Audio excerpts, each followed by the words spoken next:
Horizontal is getting live.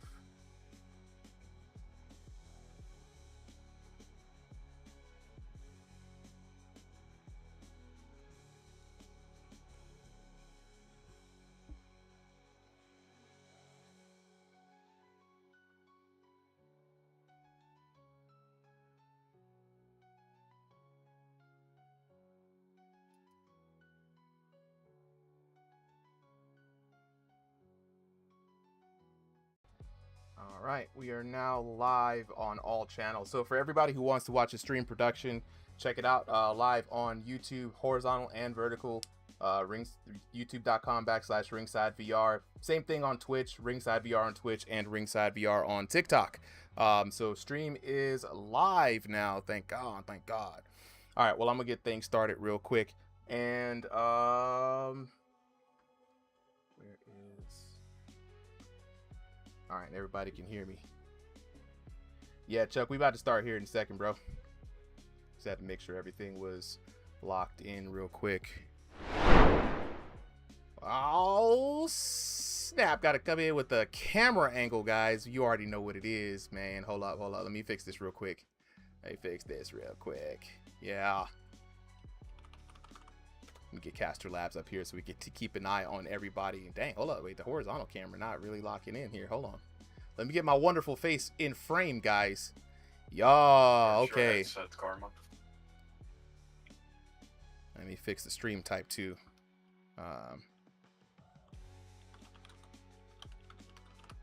We are probably going to be taking a look at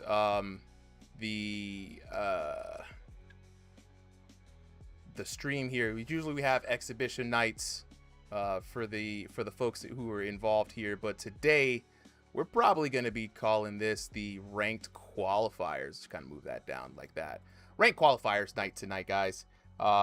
Exhibitions have been primarily been used for showing off the skills and talents of everybody here in the Discord, but right now we moving and grooving in a different way. So exhibitions, if you guys already know, if new here, right, this is your boy Super M back at it once again with Ringside VR, the place to be for everything virtual combat and virtual boxing games. And tonight we're going to be featuring 12 VR boxing matches, three 3-minute rounds in a game called Thrill of the Fight 2, out now for MetaQuest 2, 3, 3S, 3 Pro, all the MetaQuest headsets. If you got one, you can get in. S6 says, yo, your background's so chill. I appreciate it, bro. I appreciate it. Look, we out here moving and grooving, guys. We got a whole bunch of net new boxers on the stream tonight. I'm so excited to show you guys and showcase some of these fighters. We've got the first 2 boxers already locked in, but before we get into the match, you know what I'm saying, multi-million-dollar production, by the way. Hey, it took a long time to get all these animations done, bro. You know what I'm saying? I had to figure out a lot, you know what I mean? And we got more production value on the way. So tonight is going to be the first night that we are going to launch a new production camera system. I hope you guys all like it. For those of you guys who are in the Discord, you might be able to see it as well. I'm sharing it out to Discord. Let me know if the it's all good, DJ. It's all good. Oh yeah, Logan, we got you, bro. We got you. We're just gonna lock it in. So how can I join? And it's that's what I was about to say. I was about to tell you guys, look, everybody's gonna be asking how you could join, how to get in, and so I'm going to start this time off hopefully right. For everybody who's in TikTok right now, the link is in the chat. All you got to do is join the Ringside VR Discord. Tonight, you cannot get in on a fight. So usually when you jump, there's no way to jump in from a stream to a fight usually because the lines are usually filled. But if you jump in, get into the Discord, type in /register anywhere in the Discord chat, right? You'll be able to register yourself as a boxer. Once you're registered, you can join the roster of over 300 VR boxers we have on tap. And then you could sign up for any event possible, right? So the first fight for the night, speaking of, we're going to have Karma in the blue corner taking on Valentin in the red corner. This is going to be our EU boxing showcase, right? Everlast, we usually do commentary tryouts on Thursdays. And then once we get approved commentators and we work with them and graduate them up for exhibition nights and such, they will get a message and the commentator link. So Thursday nights will be the time that you can come in and show your stuff until we graduate those guys up to official commentators. But we're going to get moving and grooving right now for tonight, guys. I don't want to hold you here too much on a Sunday. Let's go ahead and take this on to the tail of the tape for the first match of the night. Now, coming up next, we've got an EU throwdown in the blue corner. We got Karma taking on Valentin in the red corner. Karma, brand new to the scene. Both fighters fighting by way of EU. Karma, 5'6" tall. Valentin, a staggering 6'3" tall. Karma, new to the game though, 1501 to 2000 elo. Valentin, however, 2001 to 2500 elo. So it's gonna be a big matchup. Big test for Karma, punching above his weight. Karma fighting in that stationary room space as well. Valentin getting ready to take over. He's a hybrid. He can go either way, so we don't know how he's going to show up today. And let's go ahead and get on to this match. And like we said, guys, it is going to be three-minute rounds for these exhibition matches. Karma in the white trunks. Valentin in the purple trunks. And right now, chat, if you're in the VIP, please let me know how y'all are feeling about this new camera action. Starting off pretty easy here for Karma and Valentin, both of these boxers trying to fight their way around, vying for some ring supremacy. Valentin known to be working those jabs. It's going to be interesting to see what Karma has in store for us.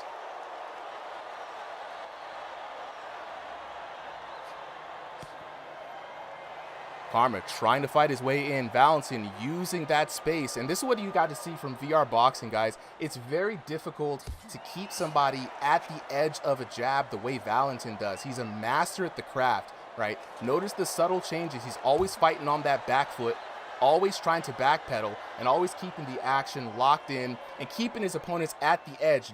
If you're a fan of old school boxing, you'll notice that stance that Valentin has. That is going to be that stance coined by Tommy the Hitman Hearns, the Hitman style there, keeping his opponent at bay.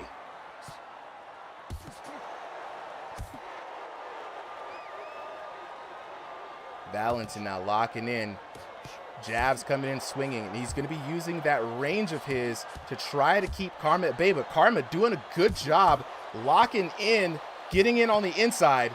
And as a shorter fighter, this is what he's going to want to do. He's going to want to capitalize, keep that guard up high, and try to get in to get access to the body.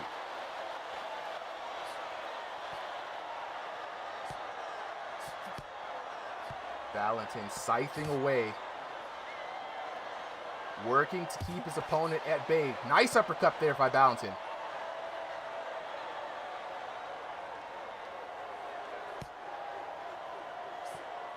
Another jab there coming down. Good shots in. Karma being tenacious. This is what you want to see from a shorter fighter.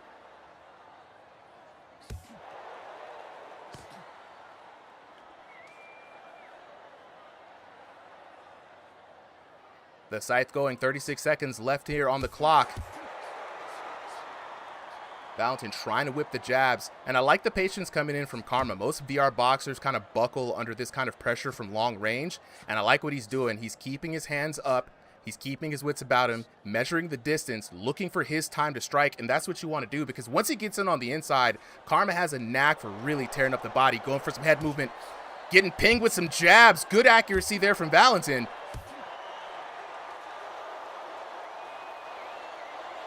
As we come to the closing moments of this round, ooh, it's going to be hard. Honestly, it's going to be hard for me to kind of gauge who won this fight, this first round. Let's see if we can get it.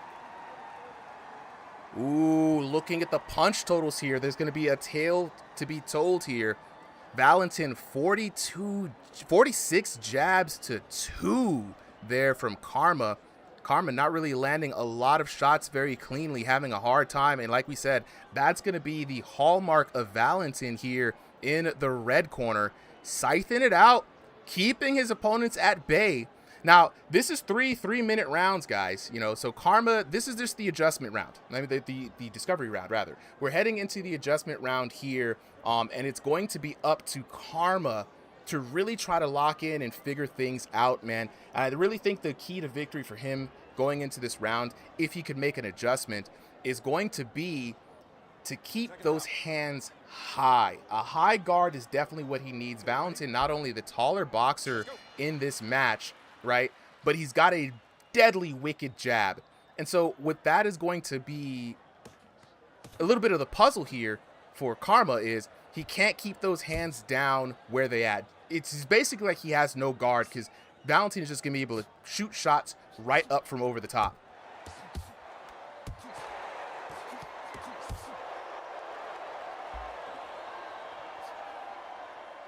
And here we are, round number 2 of 3. 2 minutes, 31 seconds left. Valentin posting up. Little big brother kind of situation. Nice open frame there by Valentin. Landed even more shots, and this is where you don't want to be for Karma. Karma is now fully measured up, fully figured out, and Valentin is really just kind of attacking at will. Big right, chopping right down there, straight from the textbook from Tommy Hearns.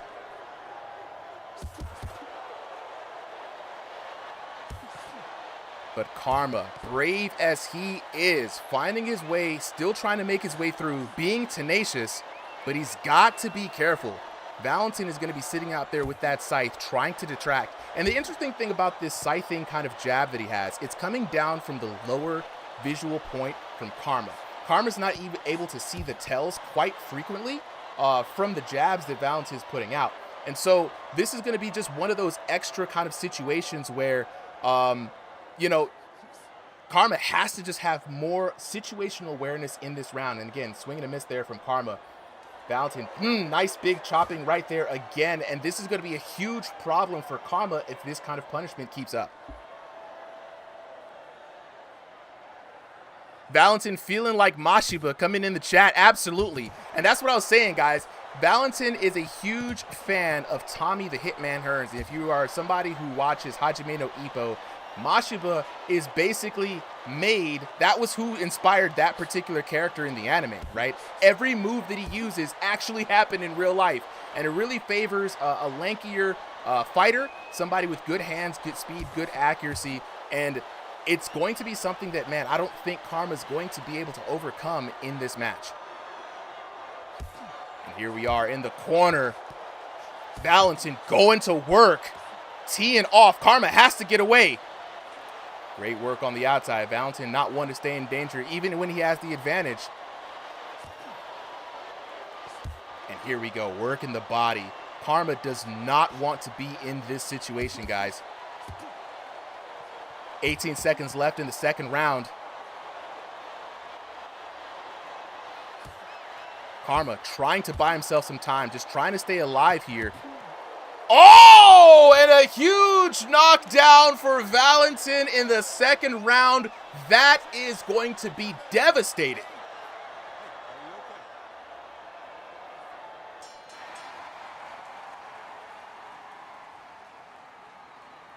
Looking at the chat, General Mike said, nah, Karma needs to move his head, man. No head movement. Honestly, right?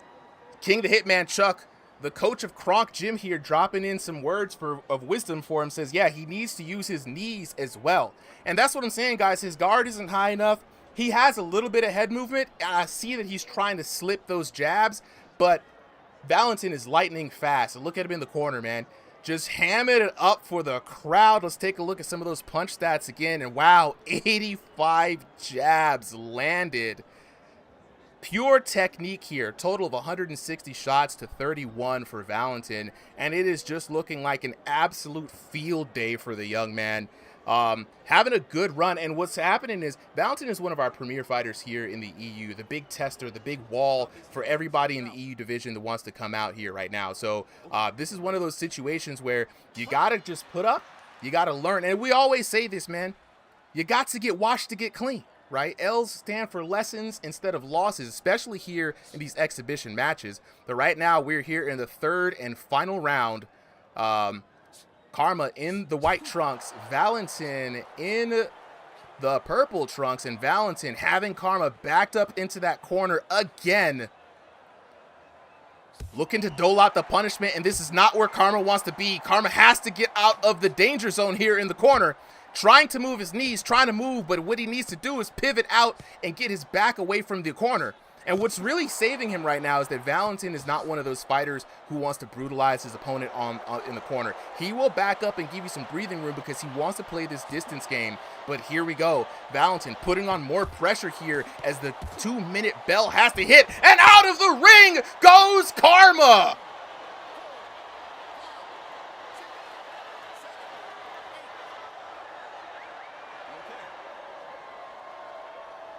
Chat, make some noise. Let's fight. Valentin up, having a wonderful field day today, guys. I don't think, and down he goes again. The punishment system just building up time and time again. This is looking like straight disaster for Karma, and what a beautiful night here for Valentin.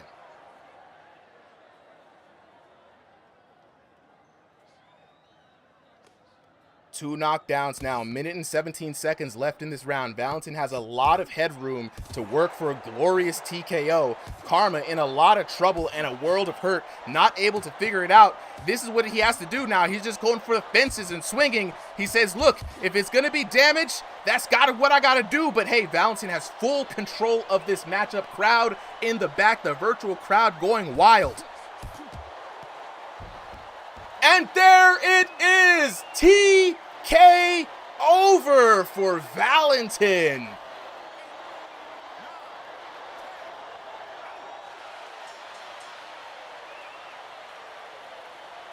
And here we go for the official word from our digital judges.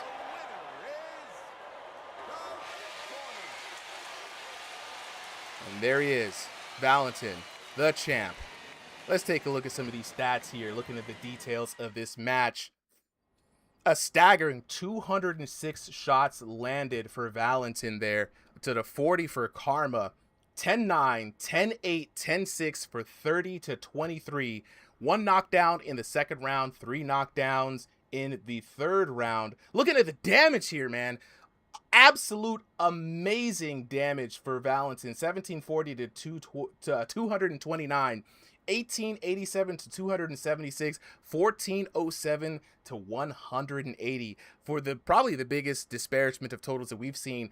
5,034 to 685 for your winner out of the red corner, Valentin. Guys, that was amazing. Chat, let me know what y'all think about that. Honestly, man, I'm gonna drop the Discord link here in the chat for everybody on TikTok. If you're trying to get in on the action, the easiest way is going to be to join the Ringside VR Discord. Tonight's card is locked in on exhibitions. On Sunday nights, we usually have people sign up ahead of time, so there won't be any space for anyone to sign up for this event. But if you join the Ringside VR Discord, type in / register yourself as a boxer, get your profile started. You will be able to use our / commands / sign up to sign up for future events. Danny says, how much is the game? The game is $19.95, about $20, let's say $20. Let's say $20 for the game. General Mike, new map. Yep, General Mike, new map, dog. Crazy stuff, says Oliver. Yes, crazy stuff indeed. Yeah, Shig says he was sniping him from range. Great fight from Valentin. Yeah, absolutely. 100%. For everybody who's looking for to be a commentator here on Ringside VR, every Thursday night, 7 p.m. Eastern Standard Time, we are hosting commentary tryouts, right? We're looking for new voices, new talents. It doesn't matter if you feel like you're terrible. It doesn't matter if you're a pro commentator. It doesn't matter if you're young or old. The only thing we are looking for is people who want to be commentators. We'll give them a couple times to try out. We'll give them a review, and then we'll put them on the list and give them a commentator role in the Discord. We had a really good group last Thursday night that we're reviewing right now, and we'll be letting those guys know what if and when they're cleared, or if they have to do a few more Thursday nights and work with them. What we're looking for in commentators is people who are knowledgeable about boxing, people who have the gift of gab, people who are just entertaining on the mic, or people who are knowledgeable about the game of Thrill of the Fight 2 or the VR boxers that compete in the leagues, right? So we'd like to pair commentators up, analyst and color, information and excitement. That's how we like to vibe it out right now. Today we're doing just gonna be me for solo commentary for today, the host. I usually sit down and host with the most, but you know, your boy got the gift of gab every once in a while. So definitely join the Ringside VR. I would be like Joe Rogan. Hey, we're also looking for some people potentially for some commentary stuff, man, to review some old footage. So definitely join in. Powers God with a slice of cake, the I love you, and sent me some corn, man. I'm feeling fed today, Powers God. Appreciate it. Absolutely. So yeah, everybody who wants to join in, man, commentators, fighters, we're looking for all kinds. We've got 3,000 members on the Discord, about 300 active boxers, on average 200 to 300 people active daily on the Discord. Not bad if I do say so myself. But let's go ahead and head on to the next fight. We're going to give Valentin a much well-deserved W here, TKO for Valentin, and we're going to move on to the next fighters for the night. Now, up next, let me just double check here, because I do think some people wanted to switch things around, right? No, Karma, absolutely, bro. I appreciate all the EU boxers for hopping in, right? And whenever somebody takes an L in any of these situations, I always remind them exhibition nights are just that. They're exhibitions, right? Nobody's holding you to the fire. Nobody's gonna, make fun of you. They shouldn't. If they do in the Discord, let me know. Right?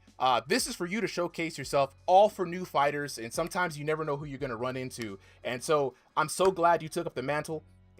Yo, Taco Entertainment, yes, you got some talent for real. Absolutely. So, now, Logan, let's see. Now, up next, we are supposed to have Freaky Falcon versus Charles Oliveira, right? DJ and Logan, you guys are fight number 6, and unless there's an absolutely dire reason that you guys need to be pushed up, we will try to honor the folks who are before you. Absolutely. King the Hitman Chuck, Karma, great fight. Karma, hey, we like to help folks around here, right? We got a wonderful set of coaches, absolutely, that'll help you get better at the game, sharper at boxing, etc., right? So, are there any free games like this one? Free... Ultra Boxing is free. It's single player only, guys, but that one's free. And I think that's the only one that I can think of for now. But we're gonna move on to the next fight, because I know some people don't like to hear the old man yap too much, right? So we're gonna honor the next fight, and we're gonna get Freaky Falcon, right, and Charles Oliveira up next on the stage. So Charles, Freaky Falcon, the code has been sent. Please check your message DMs. Do I have to own the game to commentate? Good question. No, you don't. I stream the game directly into the Discord so that the commentators can also see the fight as it goes live. The only thing you have to do to be a commentator, bro, is to have the gift of gab, have a desire to want to commentate, and be a generally cool person. I will tell you guys right now, we've only had to remove a few commentators because they were too toxic. And we don't do that around here, bro. This is a game. We all here to have fun. People are dedicating their time to this in their free space. We ain't trying to have somebody constantly just be on the mic just to talk down to people, right? We don't want people disrespecting the game. The developers put a lot of time into this so the community has something to kind of do, right? As long as you're a generally cool person, hey, we'll work with you, right? You know what I'm saying? So yeah, Ultra Boxing is a free version of a VR boxing game if you want to try out VR boxing. It is single player only a few characters you can pick. Once you get a taste of that and you really feel like this was up, if you don't have the game, this Thursday, I will be giving away codes 7 to 9 p.m. We have a gym collision course battle, right? The game is Thrill of the Fight 2. Thrill of the Fight 2. All right. We got our first fighter in. Looking for Charles Oliveira. Charles Oliveira, looking for you to get up on stage. But yes, Thrill of the Fight 2, or TOTF2, for those of you guys who are online. It is honestly the most well-cooked VR boxing game out there, despite it's not perfect, guys. Right? I will not shill for anything. I'll let you guys know the game does have faults, but it's pretty good. And the development team has been working for almost 2 years at this point right? Trying to refine it, working with the community, super engaged, despite as much headaches as we give them. They've been giving us a lot, and you can see from the stream, it's been going well. Okay, now we've got Charles Dubronx Oliveira locked in. As soon as these VR boxes are ready, we're about to get ready on this next fight. What is the free one that you said? Ultra Boxing. If the developers still have it out, there's Ultra Boxing VR. That is, I believe it's a free demo of a VR boxing game. You can also try out other games like Boxing Underdog. So you've got Era of Combat is another one that is free, but I don't know if the servers are still up. People left that game for Thrill of the Fight 2. You have Era of Combat, Ultra Boxing, Thrill of the Fight 2. You have Thrill of the Fight 1, which is the single player version. You have Virtual Fight Championship. Of course, you still got Creed VR, and then Ultra Boxing, and then Golden Gloves VR, right? That one's actually tied with the Golden Gloves brand. So, hey, ready or not? He said they just trolling me. Hey, it is what it is, bro. I'm an old dude. I'm easily trolled, right? But for right now, we're about to go on to the next battle. Let me get that tail of the tape. Let me see if I can do a fancy tail of the tape. In the blue corner, we got your boy Freaky Falcon. And in the red corner, we got Charles Dubronx Oliveira. Both of these VR boxers are getting ready to enter the virtual squared circle. Freaky Falcon fighting by way of North America East, coming in at 5'7" tall with that unranked to 1500 elo. Charles Dubronx Oliveira also fighting by way of North America East, 5'9" tall with that unranked to 1500 elo. Both of these boxers are going to be fighting in the stationary room space, so we're going to see you moving, grooving, and sliding all the way across the screen. And right now, we about to get it on and poppin' here for this first match.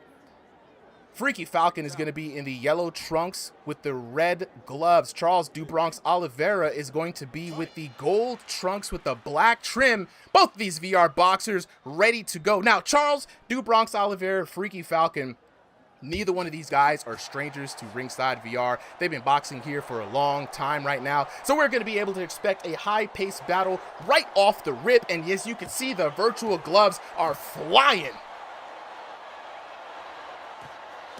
Charles with the blonde hair, Freaky Falcon is bald. Just so you guys know, Charles with a nice frame up there, posting, getting that range on Freaky Falcon. But Freaky Falcon known to be energetic. And as you guys can see, the damage numbers that are flying off of these boxers, that's going to give you an indication of how hard and how fast those hits are landing. For those of you guys who are unfamiliar with VR boxing, damage is determined in this game by speed, velocity, technique, right? Oh, and the numbers are flying off. You can see 59 going there for Freaky Falcon as he unloads a big combination. Charles Dubronx Oliveira trying to keep him at bay with the jabs and the body shots, but Freaky Falcon unfazed as he charges in with that high guard. And as we go in, I like what I'm seeing from Freaky Falcon, man. And this is what I was talking about in the last match. When you have somebody who's working on the mid-range, trying to jab, you got to keep your head moving on a swivel. You got to keep bobbing. You got to keep weaving. You got to make yourself a hard target to hit. But to Charles Dubronx Oliveira's credit, right, he's out here right now, and he's just posting up. He's not trying to swing wildly because what he doesn't want to do is get counter hit. And in this game, if you swing and miss and your hands are extended and somebody pops you, it's going to be nights out. They're going to get bonus damage on that hit. That counter damage is not nothing to laugh about. And as both of these boxers going do-si-do, toe for toe now, it is going to be Charles Dubronx Oliveira on the back foot. The ring generalship definitely in Freaky Falcon's favor.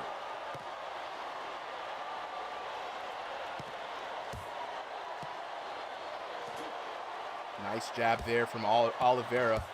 And what I do like about this pace that Oliveira is kind of going with here, he's able to mix it up on the inside, which is something that some distance fighters here do struggle with sometimes. Once you swarm them and get them in, it is very tough, right?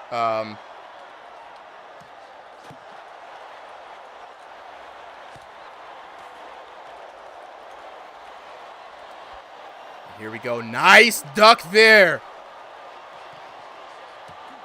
Freaky Falcon, man, he got the strong knees, bro. He's got that collagen, man.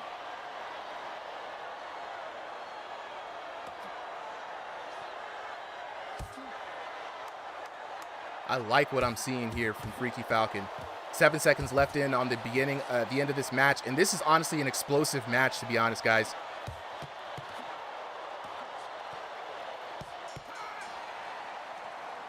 Nice first round there by Freaky Falcon. What a good match for Oliveira as well as we go in here for this next break. It's going to be hard to tell. Let's take a look at the stats here. Pretty even, man. Good jabs being clocked in. Good 8 solid jabs landed there for both. Across 19 crosses there to 6 in favor of Freaky Falcon. But the hooks for Charles do Bronx Oliveira really weighing in hard. 91% power punches for Charles do Bronx Oliveira, man. Landing a total of 90 to 67. Very good work. And we're going to see if this is going to weigh in heavily on the judges' scorecard here in a bit. But honestly, much closer match. Chat, what do you guys feeling about that? You know what I'm saying? Who do you guys have up in this first round? Is it Charles do Bronx Oliveira with the gold and black? Or is it Freaky Falcon with the yellow and white? Let's fight. Round number 2 of 3 underway here.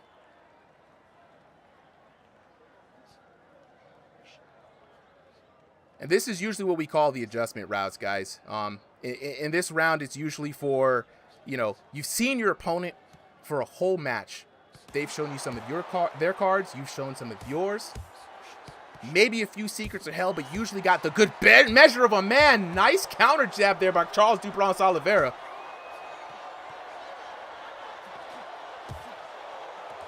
And here we go, getting busy, getting active in the corner. Charles showing us a little bit of respect. He's like, you got some hands, but he's got to be careful. Showing that respect. We've already seen Freaky Falcon be able to put in a lot of work on the inside. Very tenacious and not afraid to chase his opponent around.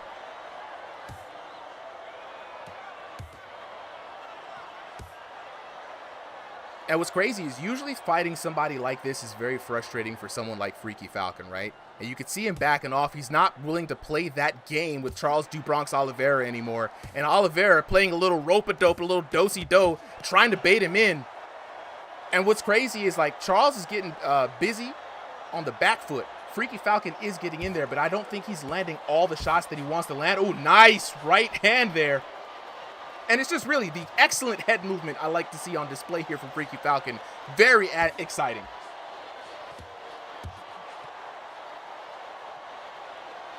And the dance around the ring continues. Freaky Falcon not having it. And, you know, Charles do Bronx Oliveira really trying to get a rise out of his opponent, try to force a mistake here. Referee breaks it up. Nice touch of the gloves there by both the boxers, keeping it good. We got 1 minute and 10 seconds left here in the second round. And I'd like to remind everybody, for each of these ranked qualifiers, man, 2 wins in an exhibition night gets you a ticket to challenge the top 32. So we're definitely looking for new people from stationary to fill up the roster. We don't have the top 32 filled in. So all these boxers here tonight really trying to vie for a chance at ranked. And the reason why you want to go for ranked is, 1, the championship belt. But 2, the S-class boxers get paid money for every fight. They fight in prize fights, people. So if you're trying to get in on the action, drop a request for that Discord link. Ooh, Charles do Bronx Oliveira landing some solid shots there. And what's interesting with this type of head movement that Freaky Falcon is doing, one has to wonder, how is it going to be affecting the gas tank?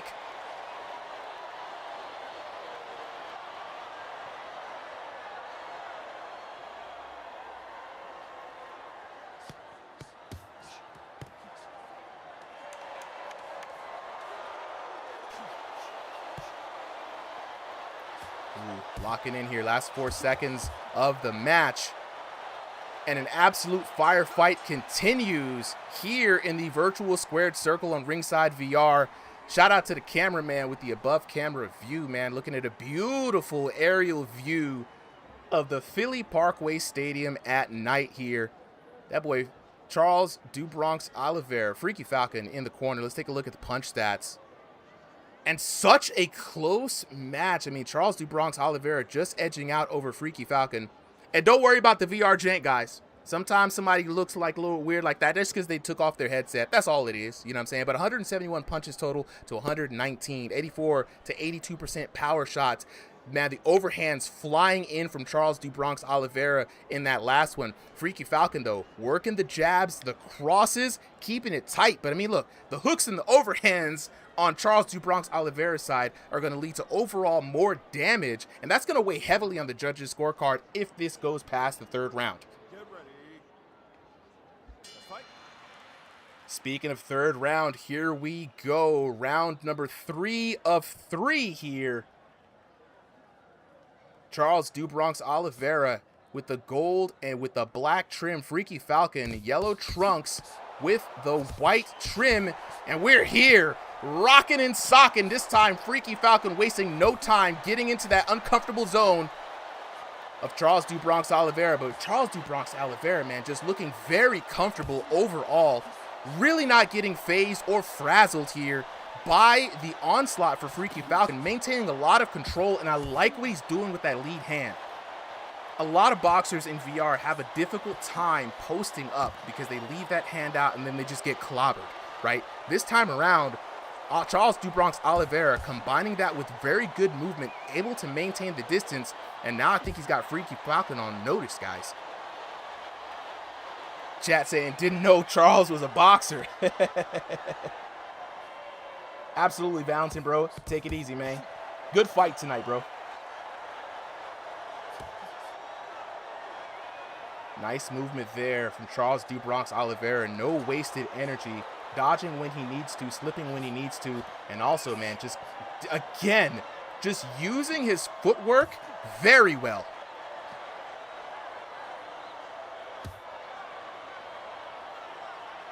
Freaky Falcon, though. A little bit of that peekaboo, the head bob. He's trying to get in there.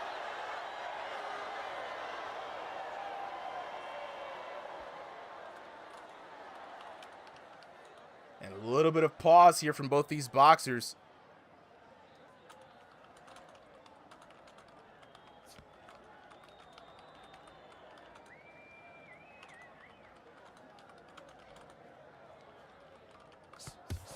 Oh, now we're getting in there. And again, the ref breaks it up. But again, take notice here, and it is Charles do Bronx Oliveira doing just a great job of controlling his opponent. And for all of those looking for like a classic just like example and a showcase of how you can use that lead hand to not only gauge the distance but to frame up on your opponent, right, without being hit. Good lead right hook there. This is a masterclass. 32 seconds left in the third round.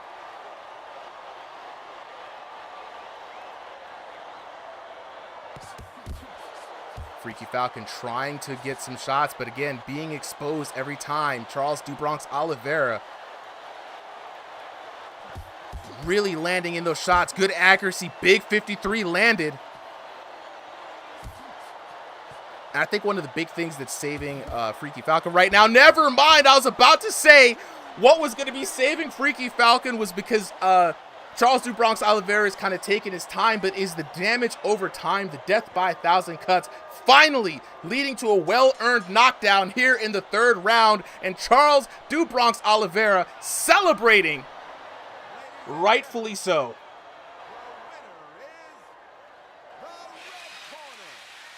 And there it is, the end of the match. I think he just took his headset off and just left, guys.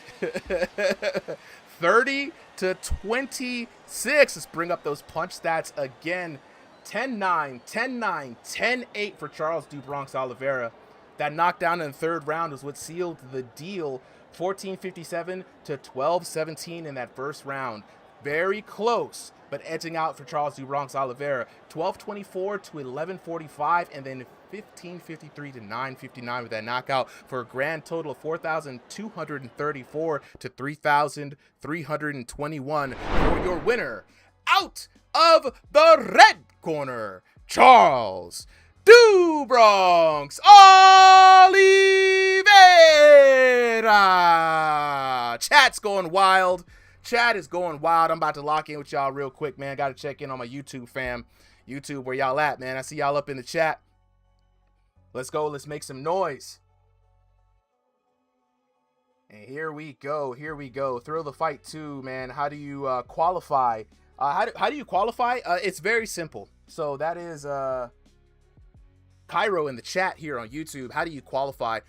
So you sign up for, first of all, you got to register yourself, sign up. You get in on exhibitions. We have 4 streams on Sundays per month. 2 of them are exhibition qualifiers, and then 2 of them, 1 for each division. They have their own card. All you have to do to qualify is win 2 exhibition matches back to back, right? The exhibition matches are meant to try to cut through the randomness and do our best to get as even fights as possible. We don't know who's going to sign up, so, you know, sometimes the fights are a little, you know what I mean? They're a little bit out there, but all you got to do is win 2 and then you get an invite to qualify. That is it, and the signups are open, right? So how do you get in to qualify, or how to commentate? For everybody who wants to commentate, the process is just the same. I just dropped a link into the chat here on TikTok. All you got to do, right, is jump in on Thursdays. Thursdays we have a stream called Crossing the Void, right? Usually we do King of the Ring, or this Thursday we're going to be doing a gym team elimination battle. We welcome any new voices on the stage, right? All you gotta do is just jump in and say, hey, I want to commentate. We'll just put you in a slot, right? You could be good, you could be bad, you could be young, you could be old, experienced, not experienced. We don't really care on the stream so much. We give everybody a chance to show up and show out. And what we do is we take notes, me and some of the other hosts that we have regular, the ref team as well, and we discuss who we think should get a pass to commentate on exhibition nights or even on the ranked card. So, you know, World Cup's going down, so I got a lot of my main commentators. They are watching the games right now. But if I'm bad at the game, can I still fight? Yeah, you can. You don't have to be good to compete or play here on Ringside VR. I don't personally like leagues who think that only good people can fight in their league. It's a video game, guys. I would want to say 80% of the people who play this game aren't real boxers, right? Yeah, we gonna get the fights up on stage. We're gonna get the fights up on stage. We got the boxers locked in, bro. I gotta talk to the chat though, man. I can't ignore y'all. Y'all my peoples, man. We got a lot of questions. You know what I'm saying? Yeah. Sign up in the Discord now. Oh, Spain won? Let's go. Wait, no, wait. Hold on, wait. Somebody confirm that, because I can't watch right now. I was rooting for Spain. I don't like Argentina, but I used to do kickboxing. My mid though, I'm too short for it. Hey, bro, you're welcome over here. With that being said, though, we're going to give it to Charles Dubronx Oliveira with the win on that one. Up next, we got Anthony taking on Spooky Clementi. Anthony, Spooky Clementi, the codes have been sent to your messages. Please check your message requests and make your way to the stage.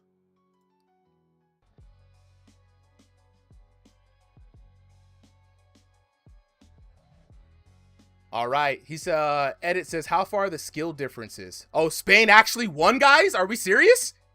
Let's go. Yeah. All right. We got a lot coming in. While we're waiting on the boxes, I'm gonna talk to you guys in the chat. So the skill differences, we have people who are in the you'll kind of get a little bit of the skill difference information in the elos, right? So we have people who just jumped into the game. They have no elo in online matches. We try to match those up, people together on exhibitions. We got people who are all the way who are practiced, and I mean, like, what VR do I need to play this game? Any MetaQuest headset. It's only on MetaQuest, right?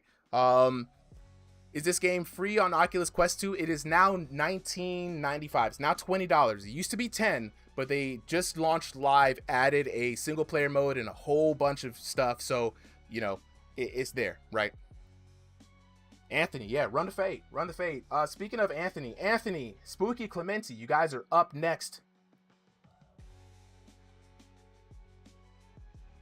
I keep seeing Spain won. I see it in oh, Bodie, yeah, hey, bro, yeah, you're already one of the people who can commentate, bro.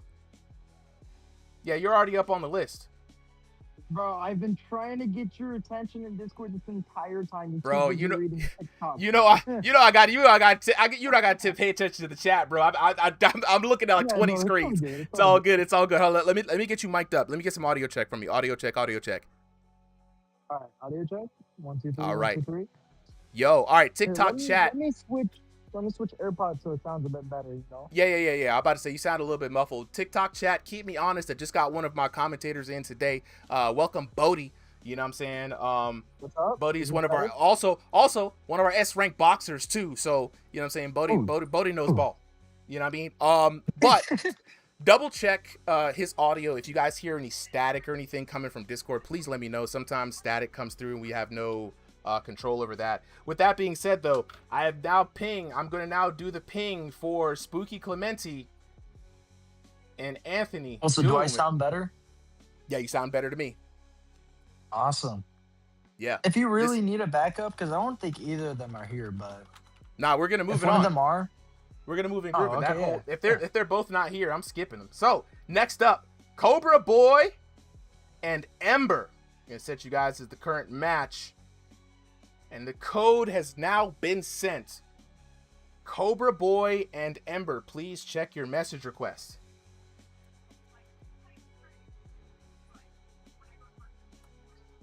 And I like to remind everybody, if you sign up for an exhibition, please, or for one of the ranked events, please make sure you are here. If both of you guys are not present, I'm canceling the fight and we're moving on to the next fight. We ain't got no time for that. If one of you guys are here, we will try to look for a sub though. So since I didn't hear anything, all right, Cobra Boy, all right, bet I see you.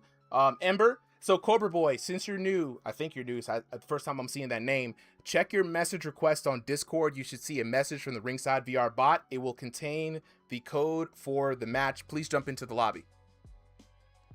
Horrific says, "Does this feel realistic?" Okay, I'm a unpopular opinion. This ain't real boxing, right? This is not real boxing, guys. If you think this is real boxing, you're gonna have a bad time in this game. First of all, the only thing they can track is your headset and your gloves. No hip movement, no footwork, nothing like that. The only time you see somebody duck is because that headset went down when they bent their knees, right?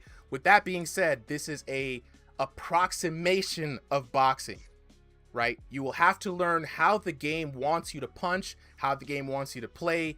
You're going to have to develop very bad habits that work in VR that don't work IRL. So everyone who boxes for real knows that they may be worse in this game than they are in real life, and that's okay. And they've separated that in their mind. If you can do that, you're going to have a great time in this game.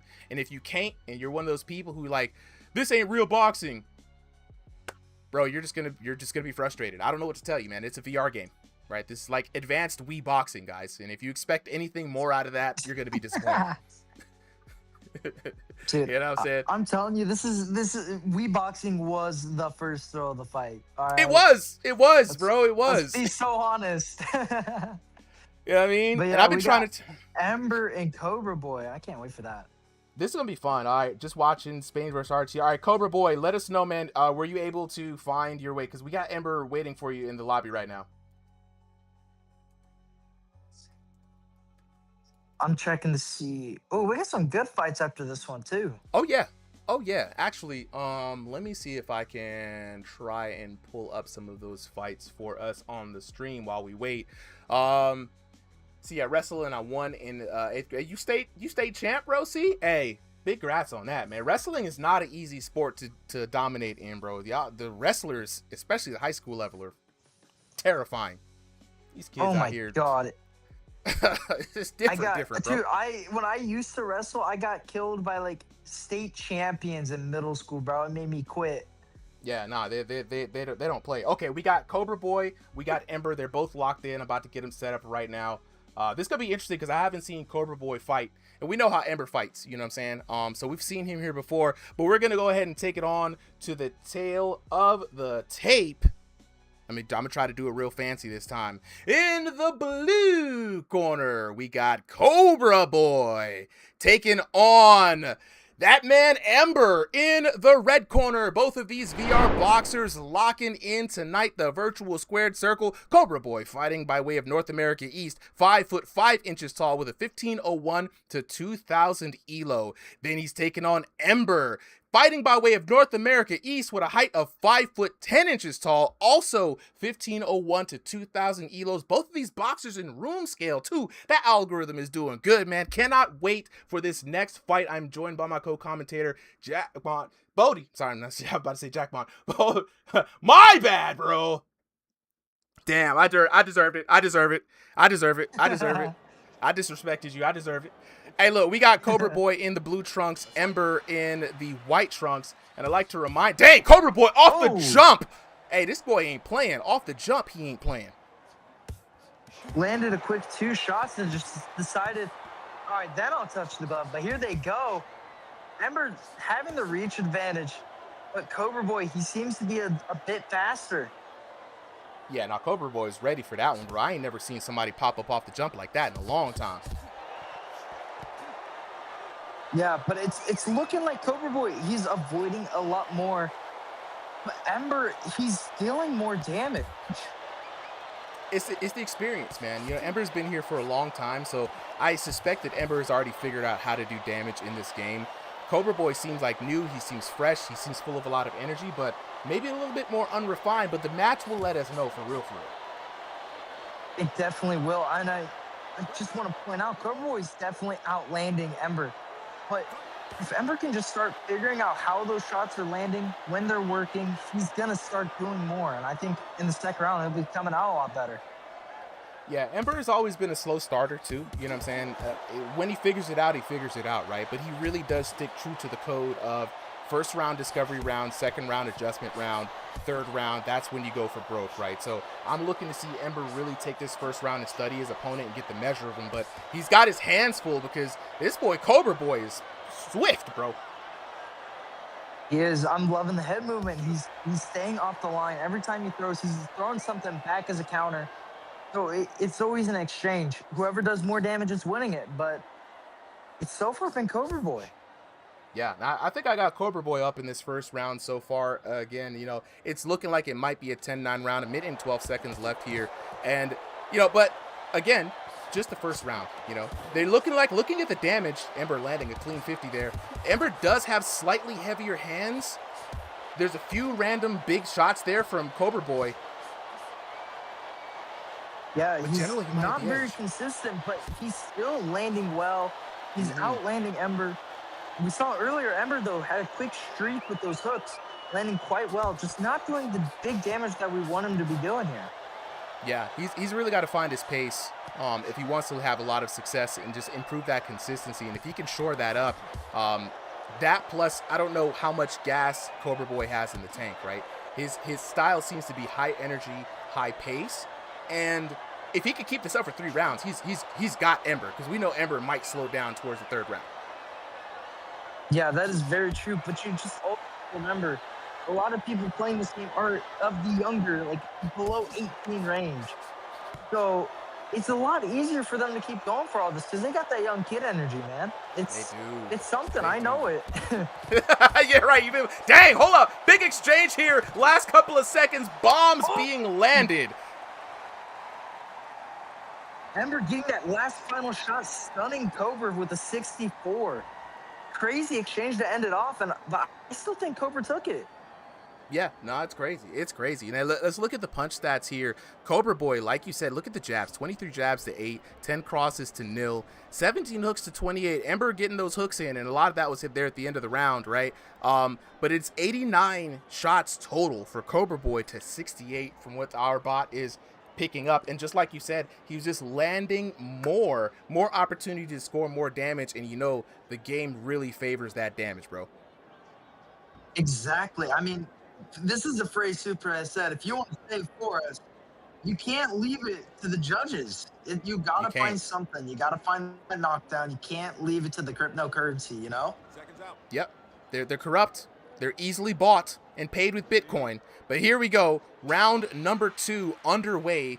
Cobra Boy in the blue trunks, Ember in the white trunks with the black trim. And let's see if this pace continues here in round number 2.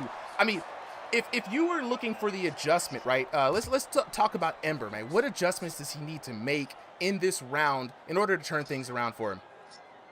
Well, one thing is his defense. I mean, we're seeing him with his hands low almost the entire time.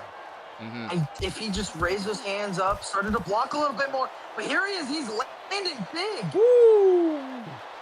Yeah, starting to figure it out. I mean, Ember is a slow starter, and he really takes cues, and that's dangerous from a VR boxer that sits around and analyzes his opponent to make the adjustment. That's really dangerous. Shout outs to Killer Cam, always telling people really to make adjustments, and now he's got Cobra Boy on the run. Yeah, this round is coming all for Ember here. Both fighters, they don't have a guard, and it's Ember is landing better.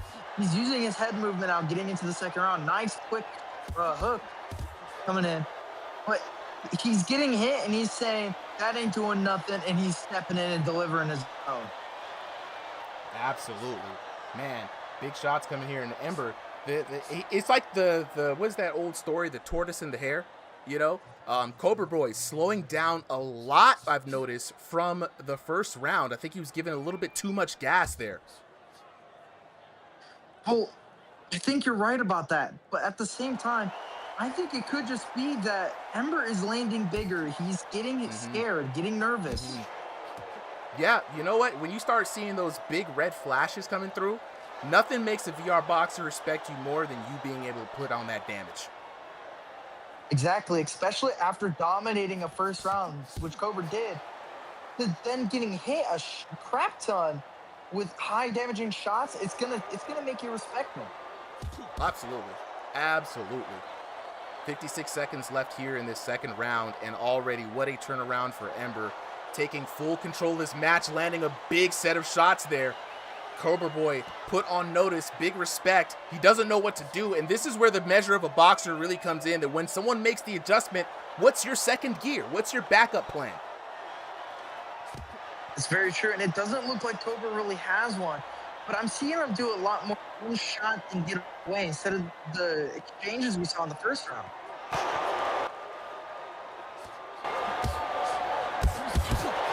I mean, we're seeing a big shot there from Ember with the right hand. He's consistently catching him, pivoting it off, keeping his hands down. It's not helping him not take damage.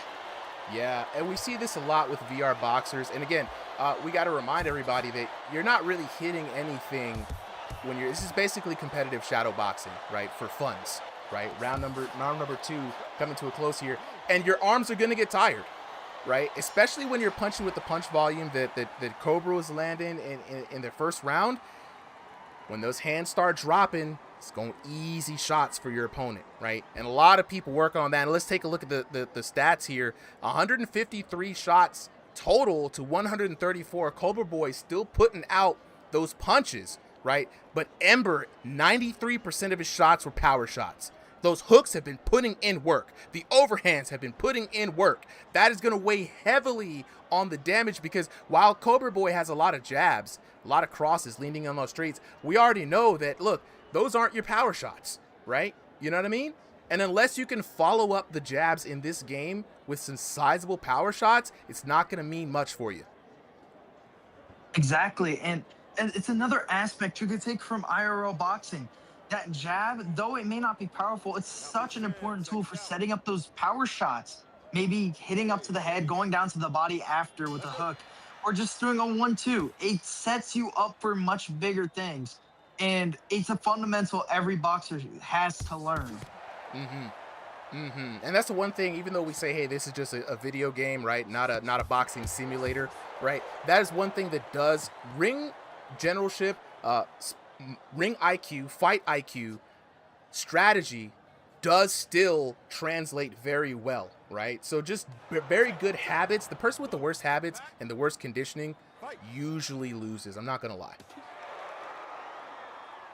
Yeah, that is very true. But I mean, both of these guys had the same bad habit. They don't guard enough. I think Cobra Boy still might be etching it out. I think it's the 10-9, 9-10. But he's so much faster. And he's just landing, even though they're light taps, they're still building up. Yeah. And he does have awareness, right? And when we say you have bad habits, no one's saying that they're bad, like terrible as a player, as a fighter. It's just that you're giving more opportunities for your opponent to exploit, right? And like you said, both of them have the same tendency, right? But I noticed that Ember's hands go down more so when he's far out of range from Cobra Boy, right? He will then try to pick him up at the very least. Like right now, his hands are down. He's not in any threat. Save that energy, right? But the minute Cobra Boy gets in, you're going to start seeing him start bringing those hands up. That is very true. But you just need to keep them up. It's a reaction speed, not knowing when they're going to attack, but how you can react to it. and just keeping those hands low is not going to let you react fast enough compared to when they're up. Unless you're goated like that, you know, and let's be Unless you're honest, most Killer people are Cam, not. you know. Right, Unless you're Killer right. Unless you're blessed, you know what I mean? You ain't got it like that. But you're absolutely right. Zenith used to do this all the time in early VR boxing days where he said he would just keep throwing jabs at his opponent just so they're forced to keep their hands up because it will tire them out. And then when they start dropping their hands because they're tired, then he starts going in on his powerful shots. And you're right, absolutely right, man. You never know when someone's going to jump across, especially somebody like Cobra Boy. This man's been throwing Superman punches, I feel like, throughout this fight. Ooh. I love that jab, getting into that pivot for the right hand. Cobra Boy is just landing really well off the movement, and it's really nice. And I think Ember's struggling a bit more this round. Yeah, I mean, we know Ember to slow down towards the third round. You know, we see him in IRL camera fights. We've seen him fight many times, and it's just a pattern. I know he's been working on it, but it's just one of those patterns that kind of persist. But luckily, he's fighting Cobra Boy, who also seems to be faltering here in the third round. So the matchmaking, the skill level, the competitiveness still seems to be fairly even. It could be winnable for both, but ooh, big shot there landed by Ember. Ember's doing a lot better right here. He's pulling back, taking less damage off of the shot of Cobra, and dishing his own for around 30 to 40 every time. But here we are, and it doesn't look like he's happy. I think Cobra might have taken it. And there we have it, ladies and gentlemen. Let's take a look at the punch stats. 28-29. And Cobra Boy, 10-9. 10-9. He actually won that second round. Wow. Wow, let's take a look at the damage. And there it is. And he was super close. Super close. 1757 to 1390, 1235 to 1179 there for that second round. And it was the volume that he was able to put out. 10-9 there for Ember, picking up the third round, but too little, too late, because it is going to be your winner. Out of the blue corner, Cobra Boy. Ladies and gentlemen, clap it up for Cobra Boy. W's in the chat. We're going to give Cobra Boy his first win on his debut match here on Ringside VR. Shout out to Cobra Boy. You did your thing, bro. I mean, look, the first match, as soon as the bell rang, this man Superman punched across the ring. No time for anything. That was great. That was great. Okay, next up, we're going to have Justin Gaethje taking on Michigan Ray. I'm going to send you guys the code real quick, and then we're going to get to yapping with the chat while you guys hop up on in here. So, fellas, the code has been sent to you. Please get ready to jump into the lobby. Now, the people in the chat, I've been seeing the questions. Just so you guys know what's going on, we do see the chat. We sometimes will bring the chat into the match if something makes sense, right? Raymond for the win. Let's see if that is. We'll check who that is. Michigan. I think Michigan. Let's see. It might be. Which in the chat, let me know which one of you guys are Raymond for the win. Actually, let me see. I believe I can look it up. Michigan. Yeah, very true. But I also want to point out, even though we're giving our props to Cobra Boy, Ember also did a great showing. It was just the volume that screwed him over. And I feel like if he had somebody more his speed, it would have been a much better fight for him, you know? No, 100%. So Raven for the win is Michigan Ray. There we go. Got it confirmed. Raven for the win is Michigan Ray. Michigan Ray, got to get him into the red corner. Make sure we got that right. Let's lock in with the chat real quick. So for everybody who wants to join, whether you want to be a commentator here on Ringside VR, whether you want to be a competitive VR boxer, whether you want to just learn, join the community, become a fan, all you got to do is join the Ringside VR Discord. Link is in the chat if you're on TikTok. For those of you guys who are on YouTube, definitely check out the videos here. Every video on the channel has a link, especially in the stream, to the Discord. So hop up on in here. It's a good time. You could register for yourself to be a boxer. If you want to be a commentator, show up on Thursday night for guest commentary when we do have like a open Crossing the Void commentary sign up. So with that being said, we got in the chat, Gekyu, how do we sign up? First thing you're gonna do is type in /register in the chat here in the Discord. Press enter, pull up the bot, fill out the form, And then you have your profile. Use /profile to look at your profile, /roster to check everybody else's profiles out. What's going? Hey, Powers God, what's good? What's good? Hey, Powers God, appreciate the support as always, bro. You know what I'm saying? I got the slice of cake. You know what I'm saying? The I love you so, and some corn. I didn't even know you could give these kind of gifts on TikTok. With that being said, though, we're about to move on to the next fight. Both these boxers were quick to get locked in. We got Justin Gaethje, Mr. Highlight himself, taking on newcomer Michigan Ray. Let's take it to the tail of the tape. In the blue corner, we got Justin Gaethje taking on Michigan Ray. In the red corner, both of these VR boxers locked into the virtual squared circle. Justin Gaethje fighting by way of North America East with a height of 6 foot 1 inches tall and an ELO of 2001 to 2,500. Michigan Ray fighting by way of North America East with a height of 6 foot 4 inches tall, 2001 to 2,500 ELO. Both of these boxers are going to be fighting in stationary, fresh off the records. This is going to be a double debut match, and I'm excited. I hope you are. And look at there. We got both these boxers already locked in with the correct colors. You love to see it. Justin Gaethje with the white trunks. And Michigan Ray with a brand new orange and black fit. Both of these boxers locked in. I mean, I wouldn't call those shorts brand new. They've been out for a few months now.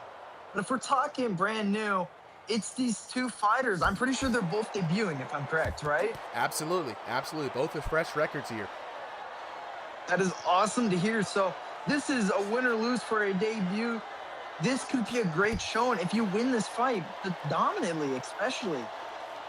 Yeah, and honestly, what's great about this debut fight is they're both evenly matched up in height, and if they're correct on their their elos, is similar elo. So I mean, this is about as fair as a fight as you can get.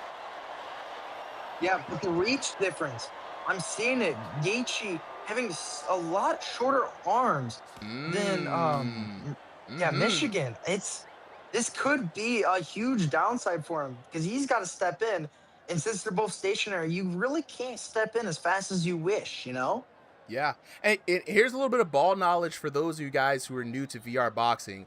Usually when you get into the game, you have to calibrate your height and your arm reach. We also advise people to do advanced calibration. When you see somebody this tall, with this short of a hands, you gotta wonder if it's a short kid standing on a chair or something, right? Because there's no way that your hands are that short. But what I don't understand though, bro, is that does not give you an advantage. You don't actually get an advantage for that, right? You're just putting yourself in harm's way. Wait, you're jumping in? Hold on, wait. What's up?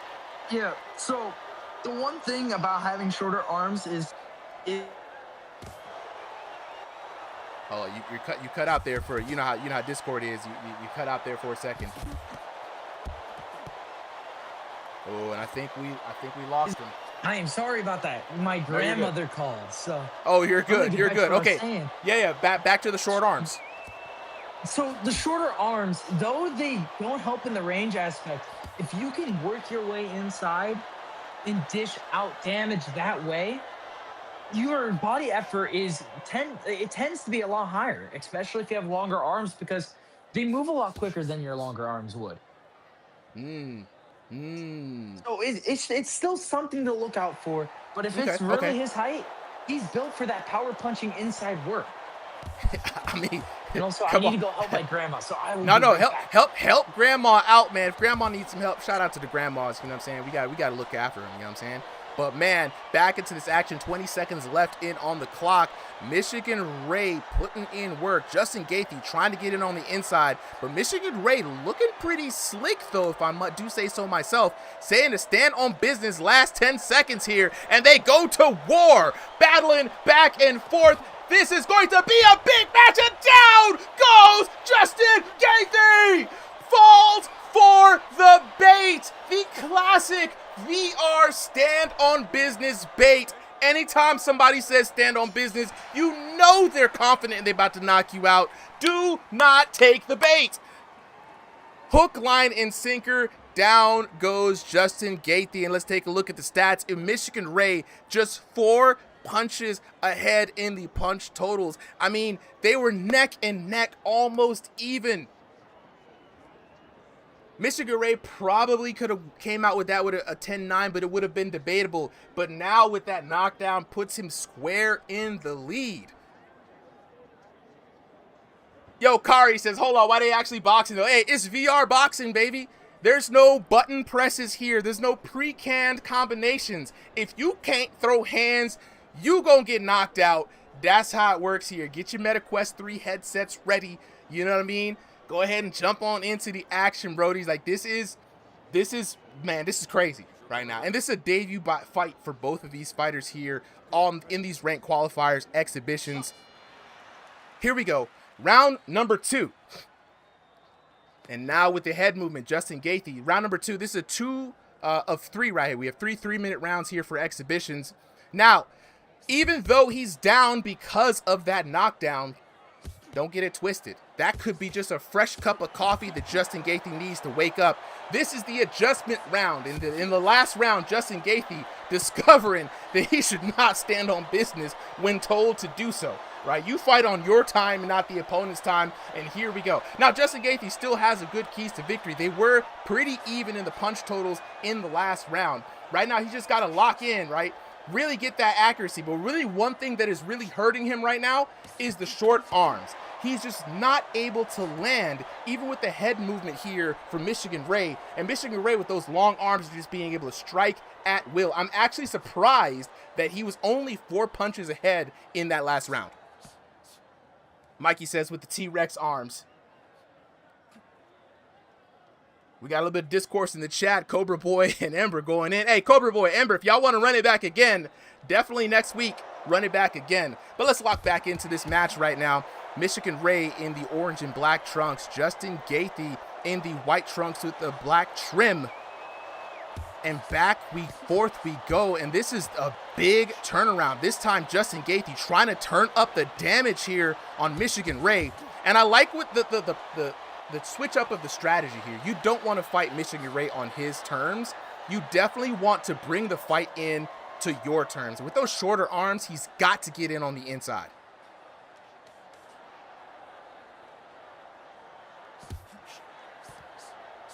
New School Hippie said, I knew there was going to be a league for this one day. Yeah, bro, we've been at this for 3 years, man. Slowly and surely building up the league, building up the tools, building up the stream, as you see right now, all the bells and whistles, and collecting VR boxers from all parts of the world. We got EU fighters, we got people from Oceania, we got some folks in Australia. NA is, of course, the home base and is strong. But we're here, Ringside VR, bringing you the best action in VR boxing. Right now, 40 seconds left here in this second round. Michigan Ray working off the back foot, leading his opponent around El Matador style. Justin Gaethje pissed off a little bit about that first round knockdown, trying to make up for lost ground as he tries to storm in on the home turf of Michigan Ray. Absolutely. If you guys want to grab this VR boxing video game, it is Thrill of the Fight 2, out now for MetaQuest headsets. If you got a Quest 2, Quest 3, Quest Pro, you can get in and you can join the Ringside VR League. It's free. We ain't charging you no money. We ain't trying to cheat you. We just trying to treat you around here. And we're about to treat these fans to the type of VR boxing action that a lot of people have been worried about that would never come, but here we are. Before Grand Theft Auto 6, we got VR boxing, baby, and round number 2 comes to a close. Let's take a look at the punch stats, see what it do. And here we go. Michigan Ray extending that lead now, 124 punches to 114. The jabs edging out to Michigan Ray. The crosses edging out to Justin Gaethje. The hooks for Justin Gaethje, you saw he was a hook-making machine going in through there, right? 90% power punches there for Justin Gaethje, right? It's close, but I think that Michigan Ray might have taken that second round. It's going to come down to the total damage here, right? Both of these VR boxers in their corners signaling that they had the match, and that's what you love to see. You love to see confidence. You know what I'm saying? Absolutely. We're going to go into this third and final round, the open goalie mode, the go for broke round, right? We've already had the discovery round. We've already had a round to make adjustments, and now is where we let all the fists hang down here. Let's see what action round number 3 is going to bring, and already Michigan Ray bringing a different kind of fight over to Justin Gaethje. Justin Gaethje with the taunt now, not trying to be drawn into Michigan Ray's world, and this is what you want to see. You want to see that kind of like competitiveness in your VR boxing action, man. A lot of this game is mental, guys. There's no physical damage. You're not going to get hurt. You know what I'm saying? You don't feel any of these punches. So how do you get in your opponent's head? Mind games, emotional damage. And that's how we get in. Chat, I'm gonna let you guys know how to get in on the action after this fight concludes. But right now, locking into the 3rd round, explosive action here. Justin Gaethje trying to make up for lost ground. If he can win the 2nd and 3rd rounds, he could put this in the hands of the virtual judges. And we know they get paid on Bitcoin. You can't trust the virtual judges. You got to make it clean. You know what I mean? Yes, sir. And we're back. We're back. Yeah, perfect timing. Finally back. So I heard Justin Gaethje fell down. Is that right? He did. First round got knocked down. 2nd round, though, he turned the heat up, right? Was bringing the thunder to Michigan Ray. And right now, the action is continuing. 3rd round, Michigan Ray still, I think, has a comfortable lead, but he cannot rest on his laurels. He has to fight all the way through and make this a clean win because, look, Justin has a path. If he can win 2 rounds out of 3, even with a knockdown, it goes to those corrupt judges, and he could steal the match. Exactly. But to be honest, what I'm seeing is he's stepping in a lot more aggressively, and it's working out in his favor. But at the same time, he's getting caught stepping in. So he has to make up for that damage with those big white swings we just saw there. If Michigan could just find out the range, step back, avoid it, maybe do a pull counter, he would definitely be winning. But I mean, with those short arms, like that, do you think he'll be able? With the short arms, though, do you think he'll be able to accurately lean on the pull counter there? Because I see him trying to throw, but he's coming up short. All the puns intended every time. And I'm like, if you had like a, you talk about Michigan. Michigan. If he's Gotcha. on the inside, he's got to be able to pull back and land that straight because he's got that range advantage. Oh, yeah. No, 100%. Oh, now I'm locked in with you because I was about to say, man, Justin, I don't know. His only path to victory, Justin, don't stand on business. Don't stand on business like you. Not when it's not your turn. His only shot at victory this time around was to press the advantage and really just kind of get into the range. He had to get in, and there it is. Maybe too little too late for Justin, but we're going to see the official word here. Your winner is the red corner. Banana Drama says, is he glitching? Hey, look, when you see a giant with T-Rex arms, you got to wonder if he is. But it's going to be the red corner. Michigan Ray with the W. Let's take a look at those punch stats one more time as we look over the details here. Of course, the 10-8 round with that knockdown. Then it was a 10-9 round. Justin taking it back, and honestly, like I said, Justin had the chance to steal this from him, but it was Ray with the 10-9 there for 29-27. That knockdown in the first round obviously being a defining factor there. 15-67 to 11-49. 12-28 to 12-30 on the 2 points of damage. Oh, you could have stole that one. 15-08-883 for a grand total of 4,303 to 3,212 for your winner. Out of the red corner, Michigan Ray! That man earned that win. Shout out to Michigan Ray Frog. I don't know how we gonna call him. You know what I'm saying? Hey, look, he in there saying his arms are so long, chat. Yeah, no, he had the reach, and he had good form, and he had good patience. Huge W there in the chat. You know what I'm saying? So for everybody in the chat right now, everybody locking in saying, how do we get in on the action? How do we get in on the fight? I'm gonna let you guys know as we bring these next 2 fighters up here. So, To get in on Ringside VR, you got a couple of things you could do. You could either be a commentator. We're looking for commentary voices out here. Every Thursday, we are accepting commentary tryouts. Except for this Thursday, we got a special event for the gyms, and the gym coaches are going to be the commentators for that one. But Thursday night's open mic night usually. Then we have, if you want to compete, you can compete by either joining a gym to get in on gym events, or you can jump in on open exhibitions or open Crossing the Void King of the Ring nights, right? To get in, join the Ringside VR.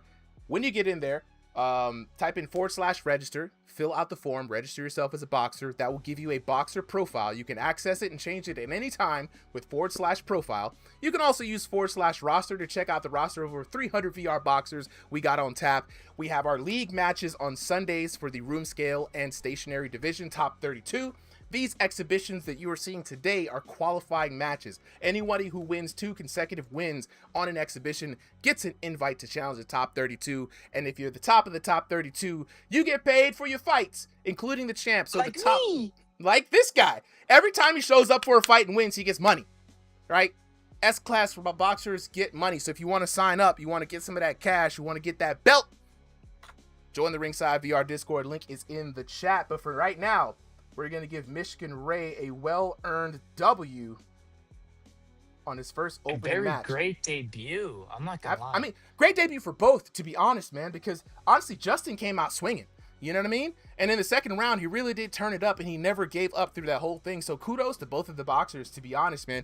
And like we said, man, all these exhibitions, we're out here for fun. We're out here to showcase skills, and people just want to show their talent and show up on stream, man. So shout out to the community. Y'all are amazing. Next up, y'all been waiting in the wings. We got DJ taking on Logan. I'm about to send you guys the code here in a second. So DJ, Logan, please go on Discord and check your message request. You should see a request from the Ringside VR bot. It is shooting you the code right now. When are the exhibitions? So the exhibitions are Sundays. When we have, out of a month, we have 2 Sundays that are dedicated to exhibitions. Announcements go out in the Discord. We will be updating the calendar so you know when. And then we also have 2 Sundays dedicated, one for each division. The room scale card and the stationary card. So we get to see a little bit of both. The new guys as well as the top 32. Every Thursday, we have a Crossing the Void stream. It could be King of the Ring. It could be a team event. This week, Thursday is going to be our first team event. Shout out Collision Course. Shout out to Solo and Profit who have been putting that event together for us. You know what I'm saying? So can I fight today? No. So Edit Central, everybody who is here has already signed up and has made the card. So the only thing you guys can do today is register yourself and get your profile locked in, right? Right now, we got DJ up in the blue corner looking for Logan. Logan, where you at? Apparently, Logan said he isn't able to fight, so... All right, let's take a look. Now, since DJ is here, let's go ahead and see if we can find... We need somebody... Can I back up? Wait now. Now, hold up. This is 0 to 1500 ELO, right? We're not can crushing the new guys tonight. Oh, dang it. Anyone who is in the North American East region... who is a registered boxer. Think about it. Right? But wait. Now, hold up. We got. I'm going to give them. Look, I'm tired of y'all making people run away and leave the server, okay? Y'all sharks out here trying to fight minnows, okay? All right, look, we're looking for somebody new. Though. What if he beats me? Don't try to bait me, bro. It's not going to work. All right, Edit Central. Are you in North American East region? Are you newer to the game, lower ELO, 1500? And if you're NA East or NA Central, I can put you in because that way we don't have to worry about lag. All right, Edit Central. I seen you. Absolutely. Yeah, DJ, we not going. If somebody shows up, bro, I'm not going to put them out into the breeze like that. You know what I'm saying? So let me go ahead and see if I can substitute for Edit Central. Right, he said he registered. Edit Central, what did you register as with your boxer's name? Wait, Trend. Which Trend is that? No, wait, that's a different Trend. The Trend I know is in Australia. Okay. That's the he said, can I fight in the East North America? I'm like, wait a minute now. Illusions. Wait, but what if he is in America? You never know. Illusions. NA East, All right, he's stationary. It's not ideal, but we're going to make it work. All right, Illusions, right, versus DJ.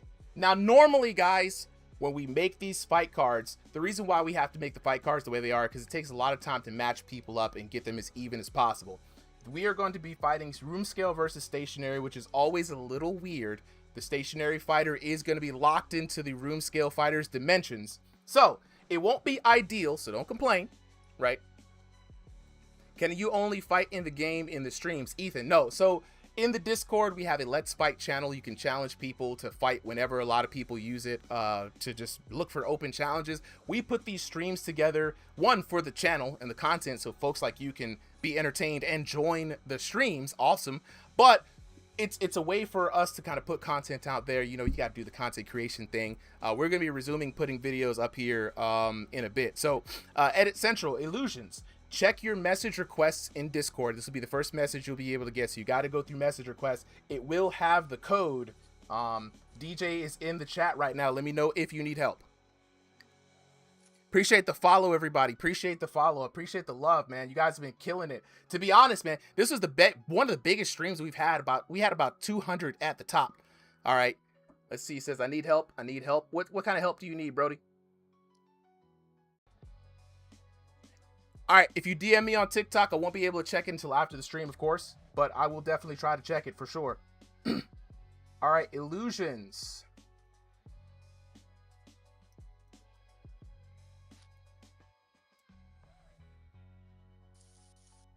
All right.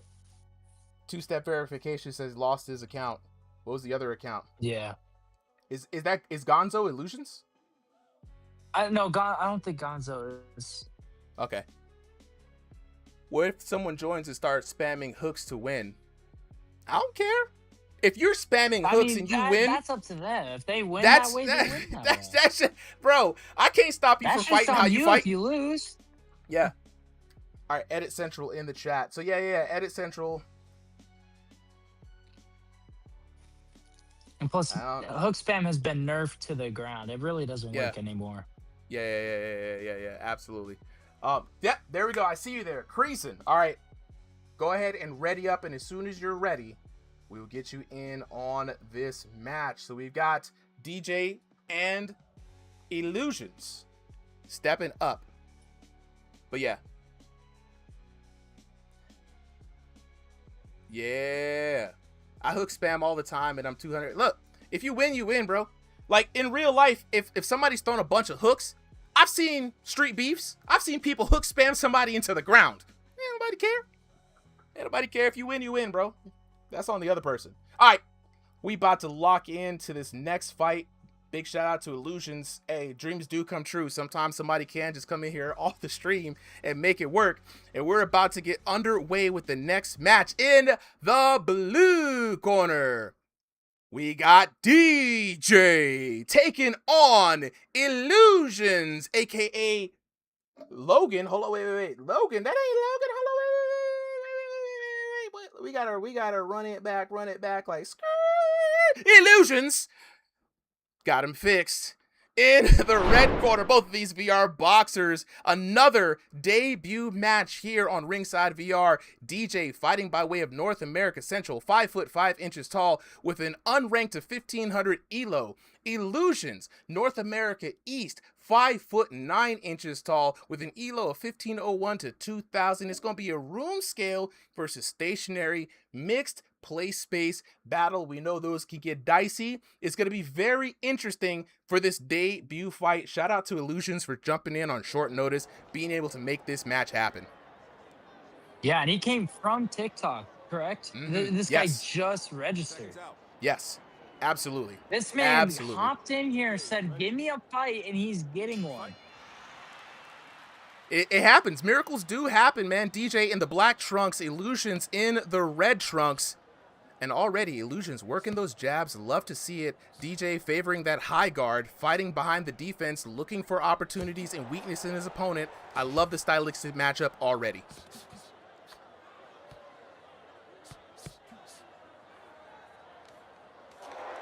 Oh, wait, Trent, is that like Trent, is that you, bro? I just do have to ask. Is that you?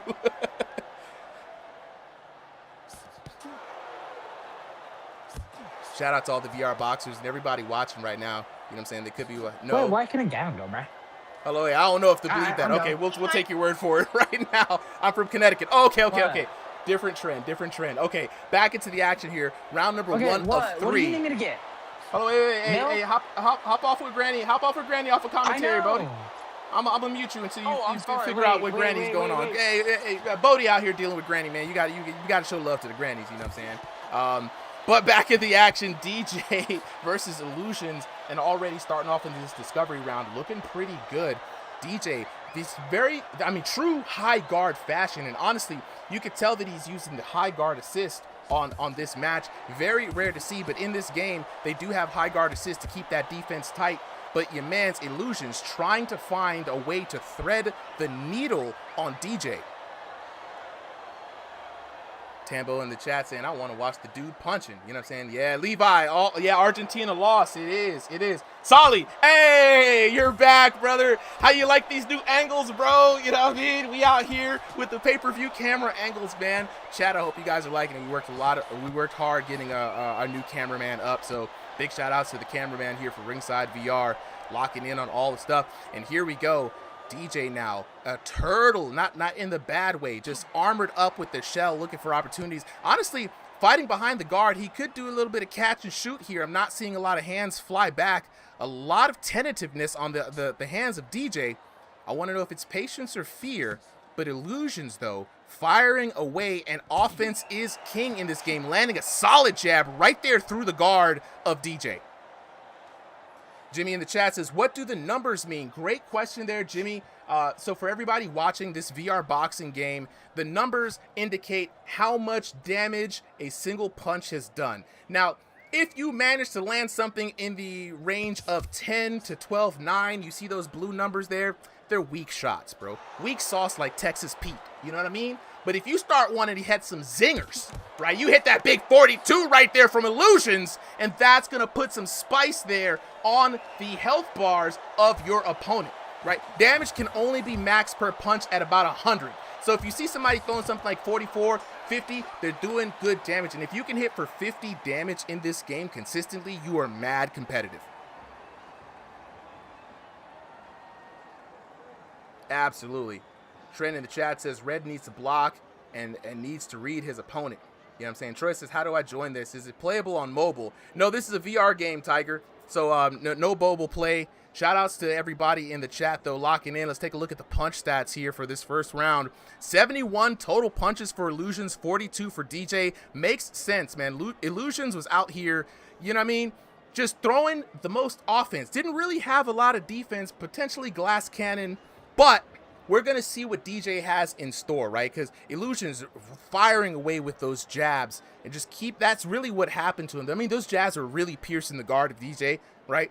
DJ taking a bit more of a tentative approach. Not a bad strategy for the first round, if I do say so myself. We do call it the discovery round for a reason. But this round number 2 of 3 is the adjustment round. And let's see what adjustment DJ has in store. Will he become more offensive? Has he gotten the timing of Illusions? Or will Illusions continue to rain down fire on his opponent? Find out next time on Ringside VR. DJ, however, in the black trunks, Illusions in the red trunks. Debut fight for both of these boxers, and Illusions already up in my scorecard, 10-9 there for that first round, and the punishment continues to be doled out. DJ looking to fire behind the guard, now letting the hands fly just a little bit, and this could be dangerous for Illusions, man. He might be getting lulled into a false sense of security here. DJ getting dangerously close, allowed to cross up into the personal space of Illusions for free. Illusions doing the smart thing, working the jab, not getting mixed up, firing right through. Big shots landed for Illusions. Nice 1-2.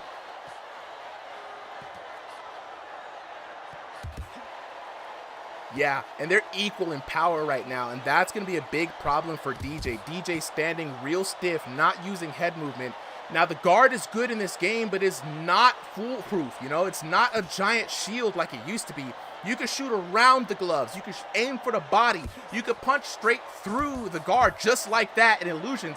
Finding the mark every time. And honestly, man, I agree with the chat saying, hey, Illusions need to have some more defense, but when DJ does fire from behind that guard, Illusions seem to be very ready, swift to weave backwards, to dodge, to get out of the way, and we can see it in the punch totals, man. He was able to outland his opponent. Very good head movement there from Illusions.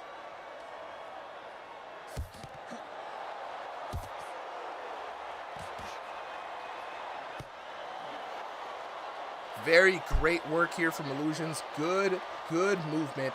And honestly, you couldn't have asked for a better debut fight. Big bombs landed from Illusions, and again, another about 108 damage total in that combination. And DJ cannot take this kind of punishment too much. Now, we don't have the punishment bars out and about for you guys, but there are two types of health bars in this game. In between each round, you have short-term punishment, which is the damage you take accumulated in a short amount of time. It goes up, it goes down. If it gets too far up, you will get knocked down, you will get dazed. Then you have your long-term punishment. That is the damage you take over the course of the fight, and that constantly builds up and never goes back down. And right now, I can tell you from experience, DJ is feeling the punishment system, and it is wearing and tearing on him. If this kind of punishment continues, we could see a late third night knockdown. Chat is chomping at the bit too. They're like, yo, put me in with him, coach. Put me in with him, coach. Join the Ringside VR Discord, man. You know what I'm saying? If you guys want to get in on the action. That's all I can say for now. But here we go. Round number 2 coming to a close. And it looks like another Illusions round to me. Chat, if you disagree, let me know. Would love to know your opinions. But for your information, let's check out the punch totals. 138 to 77 in favor of Illusions. Rocking those lightning sharp jabs all the way through. Also matching with the hooks of DJ, right? So DJ's biggest power has been coming from those hooks and those overhands. But, I mean, Illusions is keeping up with the power shots. 56% power shots, though, from Illusions. 88% power shots from DJ. But even with those jabs, I mean, we've been seeing some of those jabs and straight stinging for a 40 and 50 damage. That is great damage for Illusions. And honestly, it's Illusions' match to lose, honestly, man. I got to be honest with you guys. He's got full control of this match. DJ has to do something here in this third round if he wants to take this away. But like we say, it's just an exhibition. If you get an L, it stands for lessons, guys. You know what I'm saying? You learn from this. You watch back the stream. You get better, and you show up and show out. But here we go. DJ versus Illusions. DJ in the black trunks. Illusions in the red trunks here. Last round of the fight, and now DJ's letting those hands fly. Honestly, he should have been letting these hands fly from the get-go. But now we freeing it up. Hey, what you got to lose, right? Throw the hands. Throw the hands. If you die, you die. That's it. That's it. Got to be aggressive, Trey. Absolutely. Got to be aggressive. Chat, rooting for the underdog. I see some come on DJs here in the chat.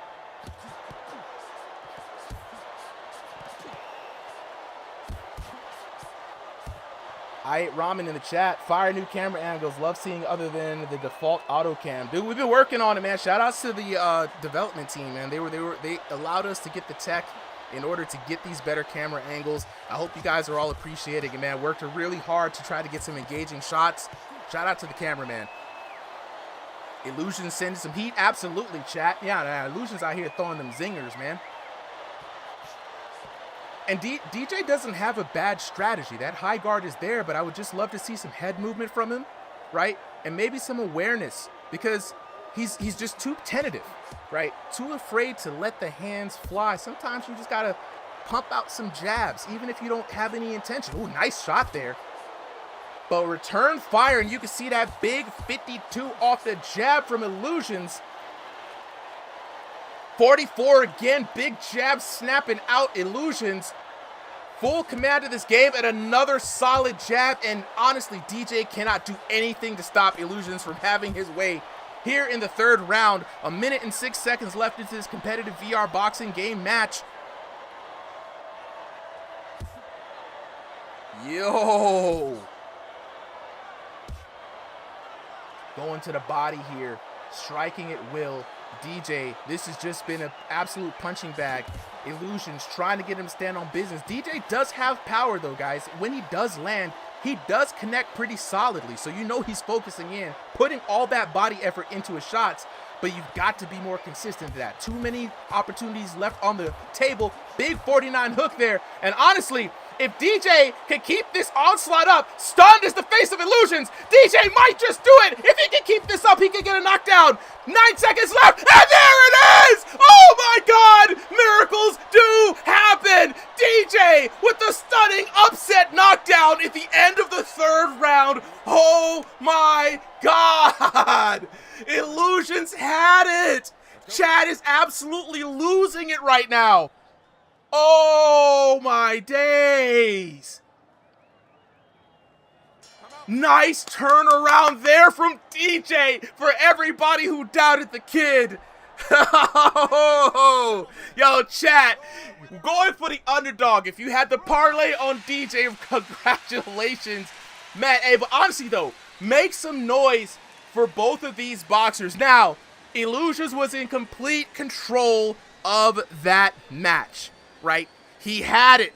Definitely had it for those first 2 rounds. You know it's probably 10-9, 10-9, then 10-8 at the end. That's why we got that draw. My voice. Woo! Woo!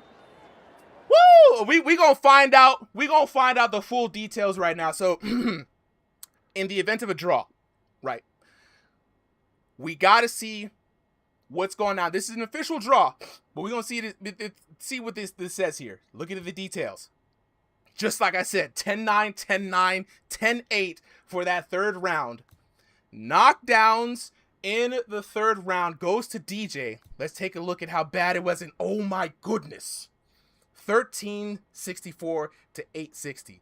1294 to 836.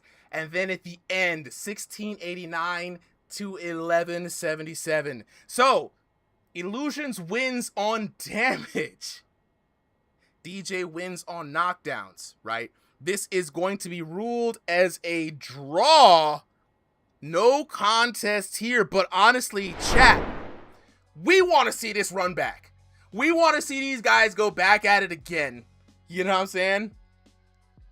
This is crazy. I'm going to let all you guys know how to register real quick. Oh my God, that was such a miraculous knockdown. And I saw it too. Once I saw 45, 45, 45, 12, and I'm like, no, he's stunned. It's wow. Wow. That's crazy. What a fight, Harrison. What a fight. How many fights are left for tonight? I'm gonna lock in with you guys. But first, for everybody who wants to get in on the action, right? All you gotta do, join the RingsideVR Discord, right? Discord link is in the chat. That was such a good fight. When you join, type in /register in the Discord chat anywhere in any channel. You will be given a app that will pop up that will allow you to fill out your profile and register yourself as a boxer. Once you do, you can then hit /profile or /roster to see your profile and everybody else's profiles. Look everybody up, see who the champions are, see who the ranked boxers are. Is this going to be on Steam Frame? Fingers crossed that this is going to be on Steam Frame. I think the Thrill of the Fight 2 team would be missing out on a huge opportunity if this wasn't on the Steam Frame. Right now it's on Quest headsets only, right? DJ, thanks for the opportunity. That was a hell of a fight, and I would love to run it back. Honestly, yes. DJ, run it back. Illusions, run it back. Big shout out to Illusions, though. I mean, Illusions, you had the whole... This is why I always tell people, do not sleep on any moment.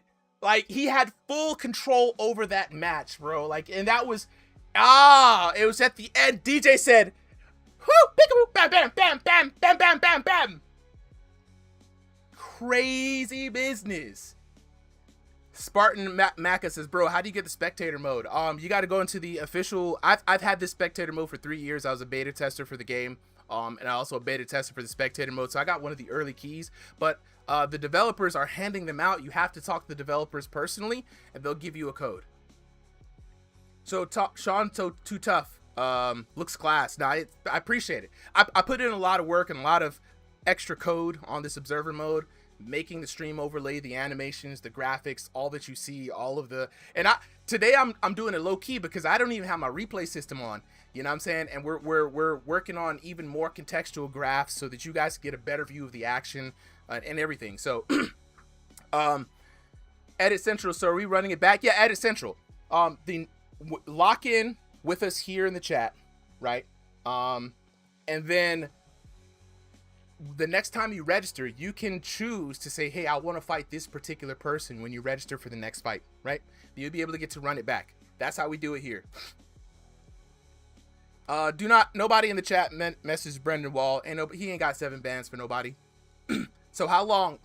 The next 2 weeks are going to be not exhibition card, rank cards, right?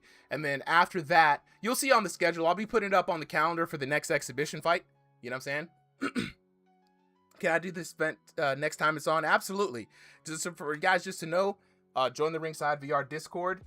Get yourself registered. Talk to the ref team. We're all pretty friendly. We're here to help you guys get used to the systems and how to use things and how to get on the events. We want as much people to be informed as possible. But with that being said, Illusions versus DJ is going to be ending in a draw. We've got 3 more fights. Well, not 3 more fights. Let me not lie because I didn't grow it up. We got 1, 2, 3, 4, 5, 6 more fights for tonight. Can we get S6 and Sleepy up on stage next? S6 and Sleepy. The codes have been sent to you. Please check your message requests in Discord and you will have the fight. Once you guys hop up on stage, we'll get the fight underway. But man, that fight was crazy good, man. CVVR in the chat, appreciate it. Game is Thrill of the Fight 2. Now somebody told me, you know what I'm saying, VR boxing, it ain't the move. You know what I'm saying? Or yeah, but I still feel like a lot of people just don't know how good these games are, to be honest. You know what I mean? Like, if another fight pull out, can I sub in? I registered earlier today. If there's another fighter that one person has pulled out, I will ask for subs. And I usually ask for subs from the registered fighters.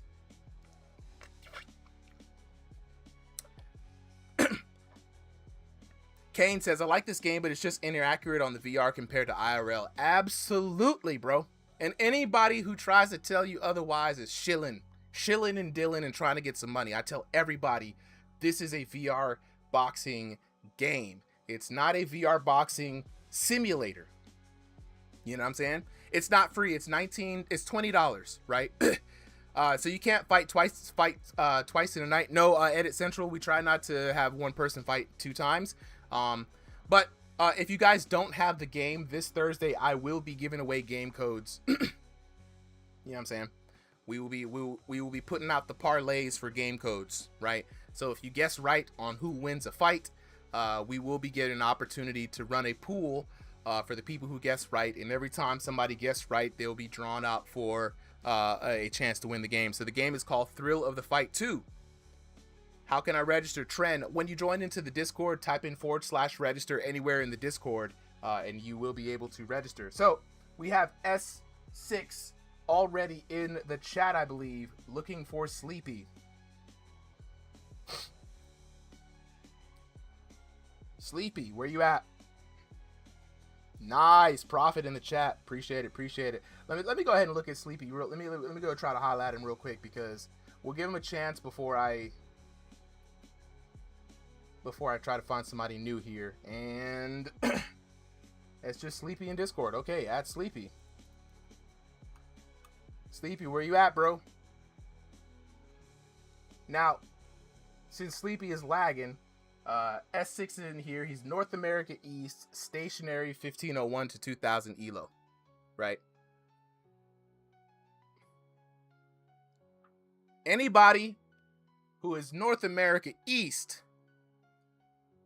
and around that ELO, you could be lower, you could be higher. Just looking for a North America East or North America Central boxer.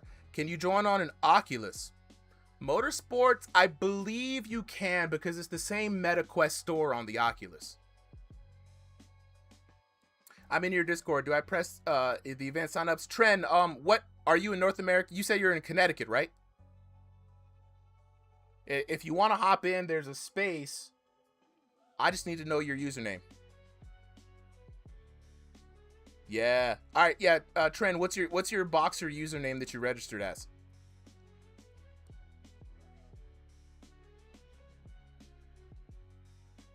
Yeah.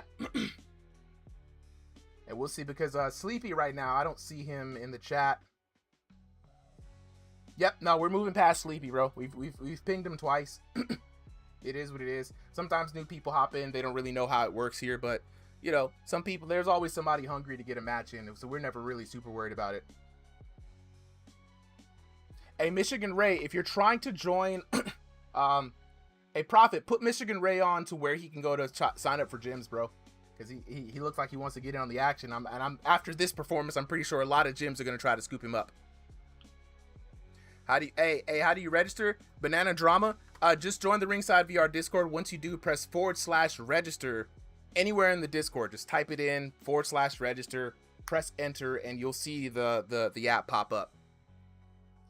Injected said, I just got my headset back. Perfect day for a fight night. Yeah. Yeah, no.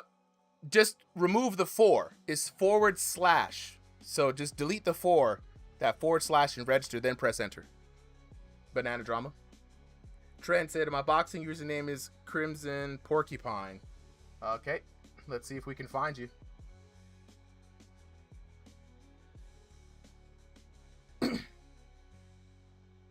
See here. Make sure I'm still online. Okay. Just want to double check. My Google Chrome definitely just went down.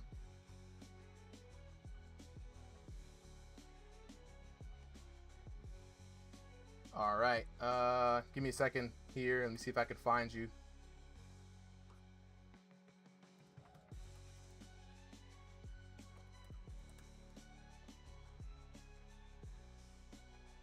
Yeah, boy, Ampy in the chat. So we do have a little bit of a delay, guys. Sometimes this does happen, but you know, we try to be pretty spicy. We're trying to get new people up. So let me see here. So we have DJ going to look to replace S6. We're going to look to replace Sleepy. Substitute Sleepy for... I don't see anybody named Crimson in our... Yeah, Doug's correct. It's just the /register, no 4. Nah, Edit Central, bro. You just, as I told you, it was tortoise in the hair, bro. You just got a little too comfortable. That's it. Trend, when you registered, what did you put as your boxer's name? I need to be able to find you.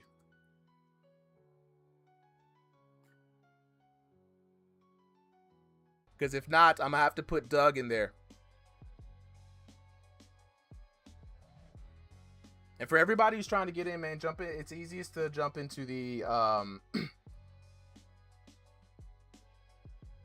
right, I'm back, y'all. Hold on. Because definitely I got kicked out of my own... No. It's one of those things that the Google Chrome app just kind of died on me. But I'm back, though, guys. I'm back. Hey, Doug, what's your username that you registered under? Because if not, if I can't find you guys or register, I'm moving on to the next fight. We've already sat here for way too long. Yeah, Trent, did you register? Because when I search my system, I don't see anybody named Crimson anything. I'm not asking for your Meta Quest name. I'm asking for what's your boxer name that you put under your fighter registration.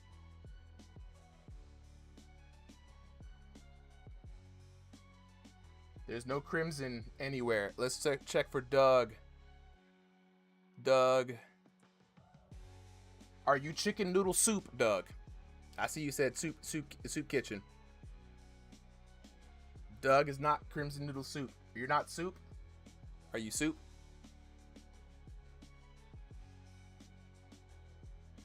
All right, with that being said. Oh, Doug, you're Soup. Okay. All right, Doug, hop in the Discord, bro. We're substituting you in for this match. So it's going to be Doug, Soup, 5'11 room scale, taking on S6, 5'8 stationary. I'm going to be sending you guys the code. So, check your Discord message requests. All right. Swagalicious says, how am I supposed to sign up? First things first, Swagalicious, what you're going to want to do is join the Ringside VR Discord, number 1. Then press /register. Just a slash and then the word register. Hit enter when you're in the Discord. You'll be able to register yourself. Once you're registered, then you'll be here. Let's drop in. Let's see who's got the roses, man. Hold up. We got the rose. Who sent the roses to me? Aiden with the 70 roses. Appreciate it, man. Harrison with the upvotes. Appreciate it. Injected with the hearts. Appreciate it. You know what I'm saying? Yeah. I'll be right back. I'm going to register. All right. Appreciate it, Trend. Now, we are looking for Soup. Soup, where you at? Hey, can y'all hear me? Stevie, can you hear me? Okay, I'm about to say, yeah, no. We're waiting for somebody to hop in for subs right now. Subs for Sleepy, who left.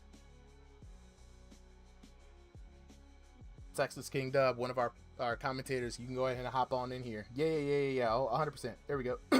Hey, Texas King Dub, let me get an audio check from you while we wait. Yeah, hello. All right, we Mic got test. Soup up in here. Yes, sir. We got it. Hey, have you been seeing your new cameras, bro? You like the new camera angles? I mean, I've been in and out. Yeah, you gonna see him now. We got yeah. we got Soup. Yeah, I'm gonna check it out right now. We got Soup. Big We bowl got of soup. S8. Yeah, big bowl of soup right here. S6 versus Soup. Soup just jumping in right now. Both debut fighters here. As we lock in for this next match, let me go ahead and unset this real quick. Set current. We got him up, so let's go take it to the tail of the tape. Up first, in the blue corner, newcomer to the ring, S6. Taking on that boy Soup. Fresh bowl of Campbell's in the red corner. Both of these VR boxers making their debut fight match here on Ringside VR. S6 fighting by way of North America East at 5 foot 8 inches tall, with an ELO of 1501 to 2000. He's going to be fighting with the stationary control style. Across from him is Soup, also fighting by way of North America East. With a height of 5 foot 11 inches tall, with an unranked to 1500 ELO. He will be playing in that room scale play space. This is going to be an interesting first match, bro. We got Texas King Dub on the mic. We got some new camera angles for you, Texas King Dub. Hope you like the new feel and the new vibe. And here we go. S6 in the green trunks. S6 in the green trunks. Soup brand new in the white trunks. Let me go ahead and fix that for Soup. Both these boxers underway. 3-minute rounds. Texas King Dub, go ahead and take it away, bro.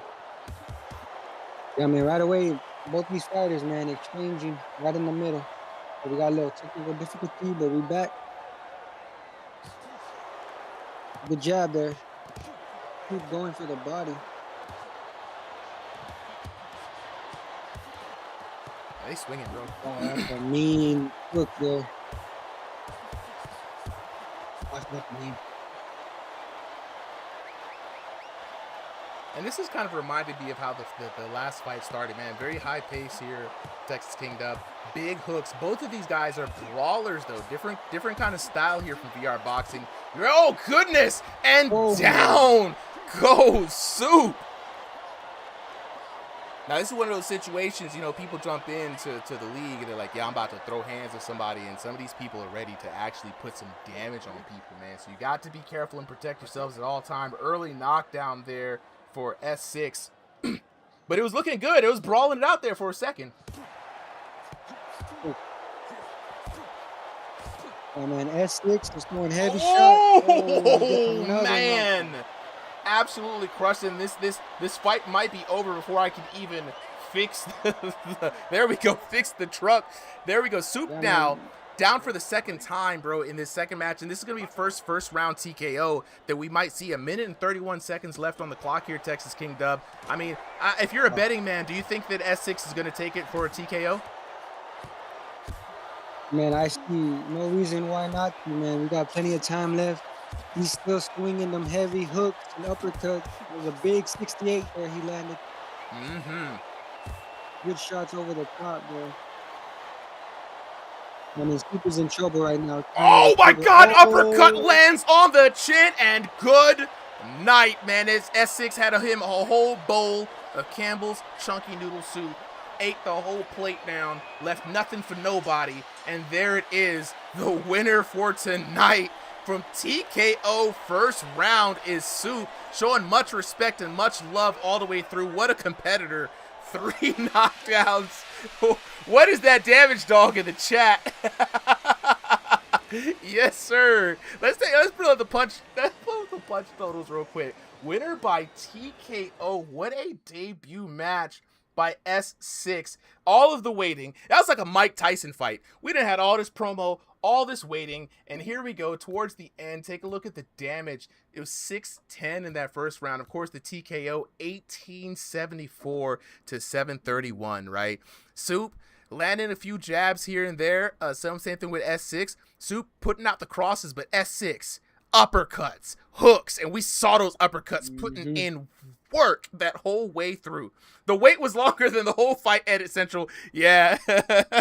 Doug says, bro, I can't believe this happened like that. Hey, bro, it is what it is, man. Sometimes you catch a tough break. You know what I mean?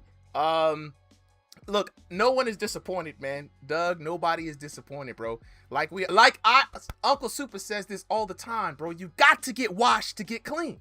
You know what I'm saying? That just how it be sometimes. You know what I'm saying? He do hit hard. That man had that tight uppercut too. He said, "Mink." I was like, "Dang, hold on." Straight 50s and 60s to the head. Yeah. Chat's like, yo, why didn't you lock in?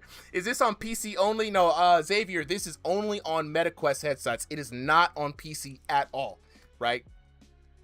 Yeah, no, sometimes you get in there with a real killer, man. Sometimes that's how VR boxing is. You never know when you're going to run into somebody who has it all figured out, right?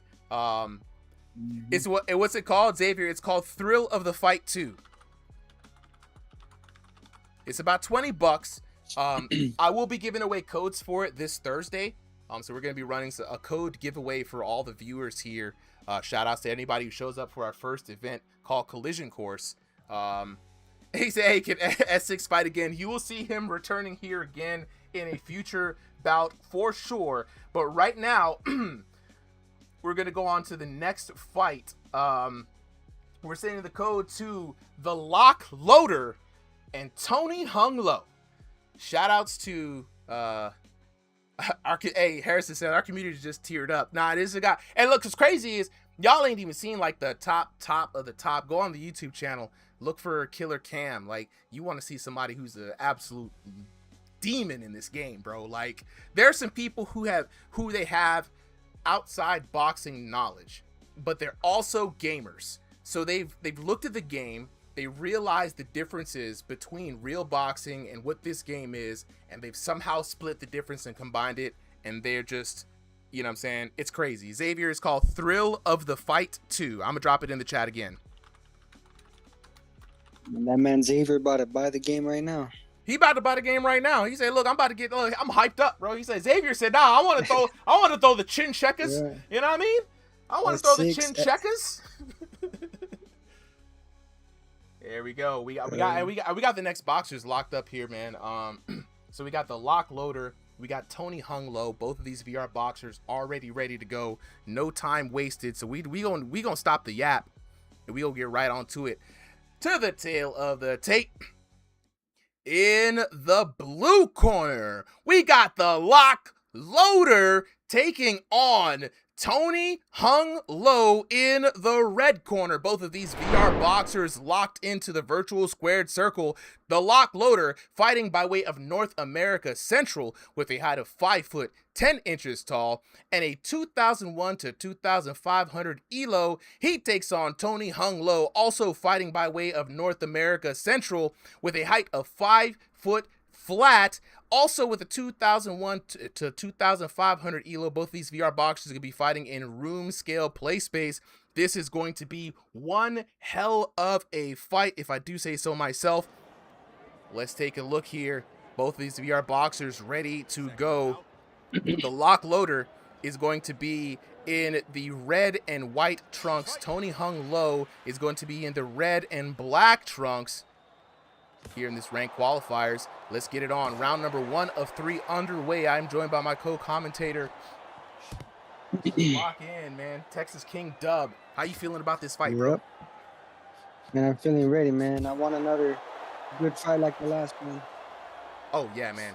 We all want to see a nice one, man. It's really nice to see one of those really quick fights, but we know how it is, man, between these two boxers. Tony hung low, always fighting with Clint Steele, a demon in the ring himself. He faces the lock loader, no slouch himself. This is going to be a good matchup for both of these BR boxers, and right now we're already seeing the fists flying furiously, big numbers popping off, and big hits landed.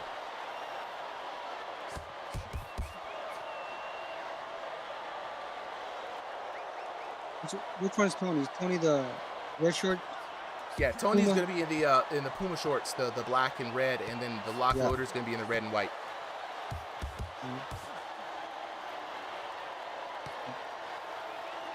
Hey, Bodie, I'm going to bring you back up after this match for sure. Oof. I mean, Yeah, lock you're- loader definitely got that range. He needs to take advantage of it. I mean, absolutely, bro. We've seen a lot of people making good use of their range here, but he's fighting Tony hung low, and if you've seen Tony's videos, bro, Tony gets busy. Shout out to Tony hung low. Check out his YouTube channel, man. We got to drop it in. Big shots already landed there. Oh, 2 big 50s. Mm-hmm. And when you got damage this high, you really cannot afford to make mistakes. Drexy Mexi even Good saw jab, that. He but- said, y'all saw those 2 head bobs? Oh, absolutely. Minute and 12 seconds left in the clock here. And Tony, you know what I love about Tony, bro? I love how the fact that he's so varied, man. He be digging to the body without putting himself in danger and brings the punches up to the top. Able lock loader, locking in. Tony's got him on the run. Yeah, he stunned him. Dang, 53 Oh, off the big jab. shot there up top. Now, Texas King dub, man. Like, usually the shorter fighter, man, people think they're at a disadvantage, bro. But look how Tony is able to slip and get in up under the punch. He's making it very uncomfortable for the lock loader, all up in his personal space, man. No face mask, no nothing. Just spreading the virtual germs. Oh, looks like lock loader got him hurt. Lock loader is swinging back, though, man. But look at Tony, boy. He gets busy. You see them knees? You got the collagen in the knees, man. Little spring in He his got great step. head movement. Mm-hmm. Oof, good counter there by. Oh, big 60 Tony. by Tony.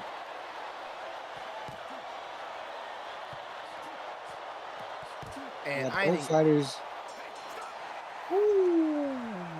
that was What a good. end That was to the good. First round. That was good. It's super, Hey, super, yo, super real quick. The in-game volume, like the crowd cheering, is like pretty loud. I can't really. Sometimes I can't hear what you're saying. are you go into the Discord? You could turn the volume on the stream down yourself. Oh shit. Yeah. You go to options. You see stream volume. You could turn that down. Tony doing a great job there. Big damage is locked in. Lock loader did have more shots landed though. So it's gonna be 90 to 81 registered in this first round, right? Tony hung low, edging it out on the jabs, 19 to 13. But the lock loader, big hook advantage there, 40 to 11, right? But when Tony did land, he landed furiously, man. Big counter shot. So it's going to be volume versus counter shots for this matchup. And all of Tony hung low's gym members here, shout outs to Only Cams. They out there supporting Only Cam's brand new gym here in the Ringside VR Discord. And we are here in round number 2 of 3. And this time around, Tony hung low is not playing. He's not happy with those stats, and he's bringing the fight to the lock loader. Lock loader, though, got to give him his props, man. Doing a really good job fighting there in the pocket. Being the taller fighter, it is so hard to fight when someone's that close in your face, and the lock loader landing a crushing hook there for 51 on Tony hung low. Yeah, man, he's finding success with those hooks, man. Catching Tony trying to come in on the inside.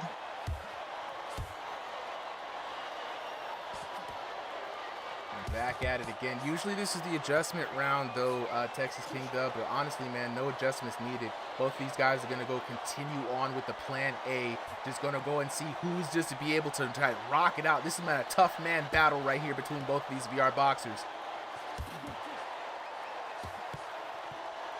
For everybody asking in the chat if there's subs, there may be subs. You never really know. So we'll be asking if they pop up. But right now, locking into this match to round 2 of 3, the lock loader in the red and white, Tony hung low in the red and black, and both of these boxers are making this very competitive. So Texas, man, if you were a betting man, who would you have up so far? We're about midway through the entire fight. Man, that first round, it was a pretty close one. This one, I feel like lock loaders little ahead on damage. You think lock loaders ahead? I mean, they're both pretty competitive. I would Just a say it's a little. bet. Anybody's guess between who's going to take it, man. Fast and Furious, and there we go. Tony hung low with the tenacity of a honey badger that don't really care about nothing in this world. Gets the first knockdown, and that is going to set the lock loader back several decades. Let's go. Chat is going wild right now. Clint Steele, Shinji, Ampy, the entire Only Cams crew showing up and showing out for the homie. Tony hung low, putting in work right now. The body again. And Tony's body Yeah, shots he's have been landing brutal. nasty body shot. Yeah, bro. It been putting in work, man. People disrespect the body being such a big and available target, and the lock loader, man, being put on the back foot and not in a good way, trying to fight off this onslaught. But Tony smells blood, and another body shot. Body, yaddy, yaddy, yaddy, yaddy, yaddy, yaddy. Got them baby back ribs, baby. All you can eat. I want my baby back, baby back, baby back. Boy, that boy is digging in. Now the TikTok chat is going crazy right now. Everybody is talking about this man, Tony hung low. And the low in his name must stand for them body shots that he throwing, man. Oh my God. Looking at been the finding punch success. stats. He's finding a lot of success here, man. Lock loader now trailing behind 168 to 162. Tony hung low overtakes him on the overall punch total. Tony hung low edging it out with the jabs. He's edging it out with the cross. He's falling behind on the hooks. He's got the overhands. Man, he is really picking it up. Round number 3 is about to be a crucial round. The lock loader's got to lock in if he wants to fight off the onslaught. But man, Tony hung low is on a tear right now, bro. Shinji in the chat saying he got his stomach bubbling. Let's go. Shout out, yo, Clint Steele in the chat watching it with the family. Hey, Clint, how you like the new camera angles, my guy? Are we doing good? Is it feel prime time? Let's go, round number 3 underway, third and final round. Texas King dub. The lock loader is in some serious trouble right now. Tony hung low has the power of the people behind him. Uppercuts, big and a mink, and down he goes. Again, the lock loader hits the canvas for another time in this match.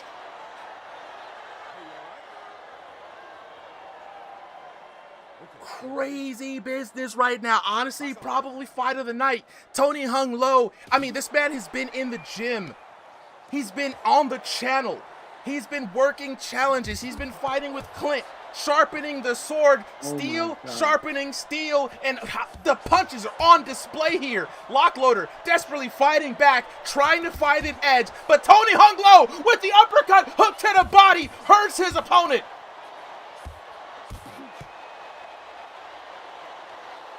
Yeah, man, Tony has not let off the gas, man. He's finding great shot. There it is again with the body. This man is finding success everywhere he goes. Oh my God. Whew, man, Yeah, man, switching levels, man. You can't really read that, man. He's not allowing lock loader to read him. Big 51 hook there. Hurts him, goes to the body. And this is what I like to see. Now that he's got the lock loader on the run, he's coming in like a pit bull. He's coming in like a honey badger, finding the target on him. He can't get him off him. Ref has to break it up. A little bit of breathing room for the lock loader.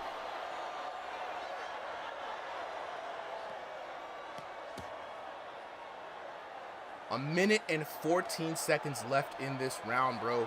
Plenty of time for Tony to work, and this has been the match of Tony's career. I just love it, man. The subtleness of how he's switching the levels, like you said earlier, man. And it's very smart shot selection. Working the body, keeping the head movement. And again, for the shorter fighter, getting in there, getting real uncomfortable, not afraid of the CQC. Big problems, big 58 there. Landed for Tony.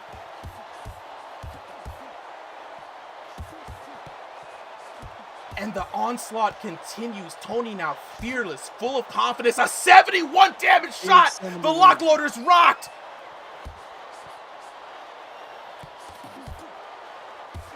Oh.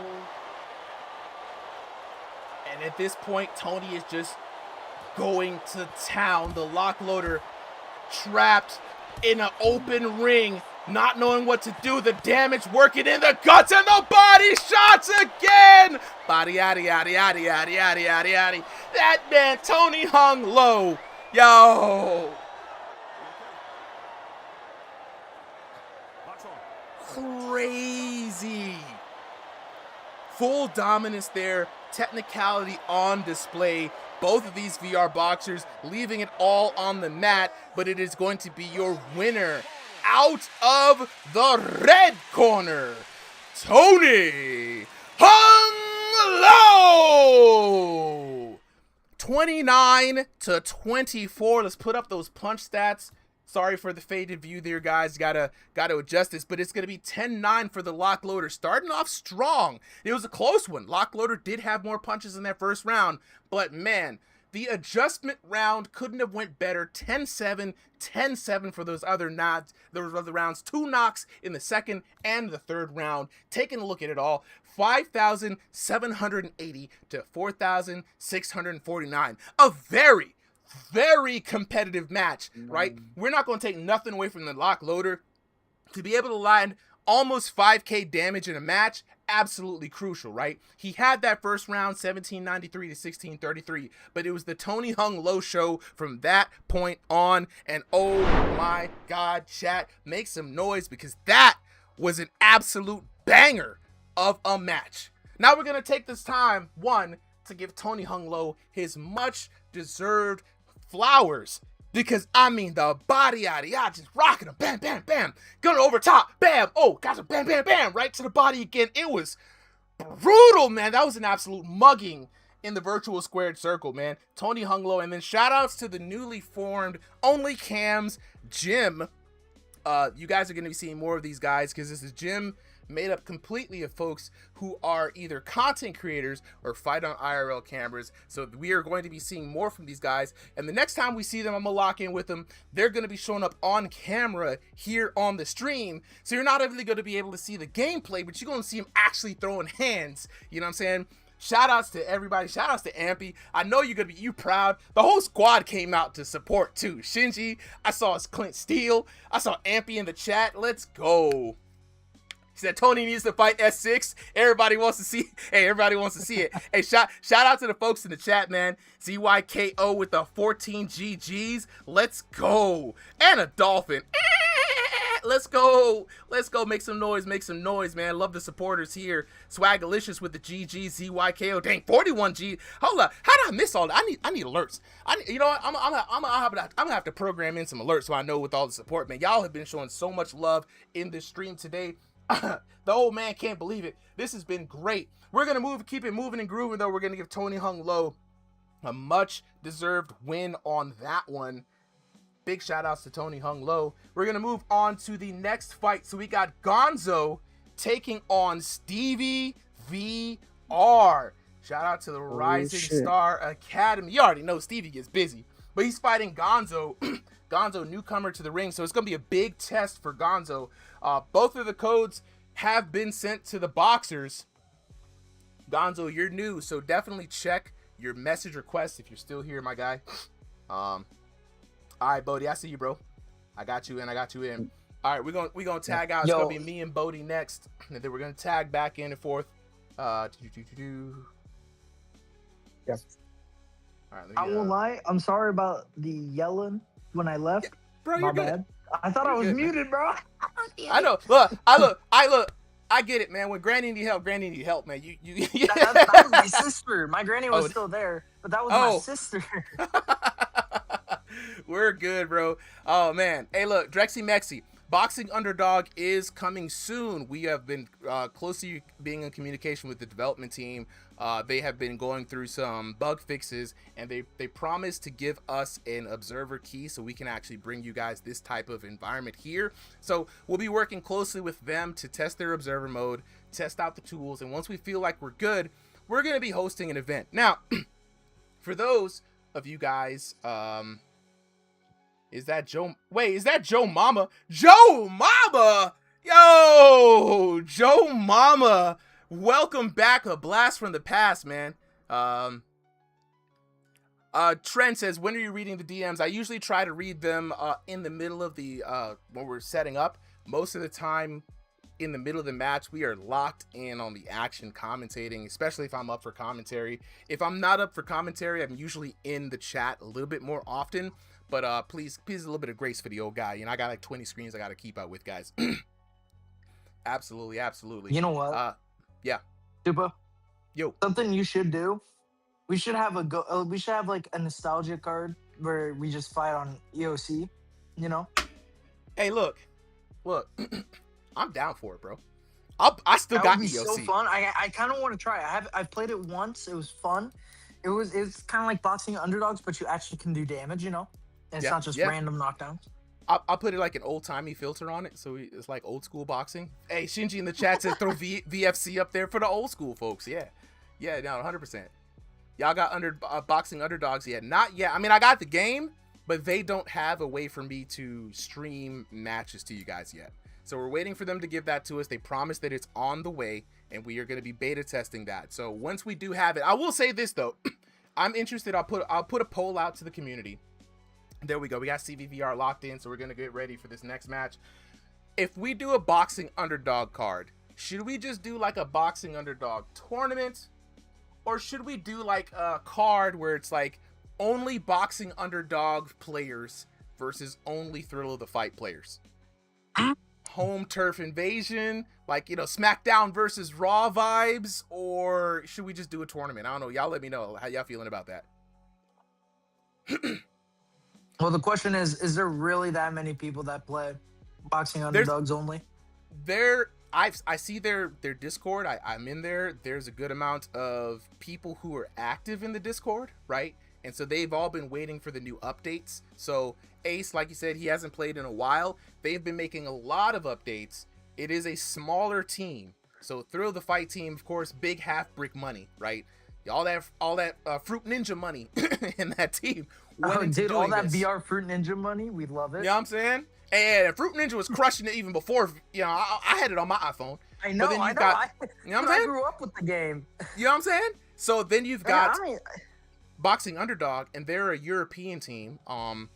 The developer doesn't Swedish. speak English. Swedish, actually. Swedish. He's Swedish, yeah. So his English is not his first language. It's a very small team, and it's amazing what he's able to do, similar to the Era of Combat team, right? He's got a little bit more emotion, but it's just crazy to, like, small teams even able to even put together what they put together. So, you know what I'm saying?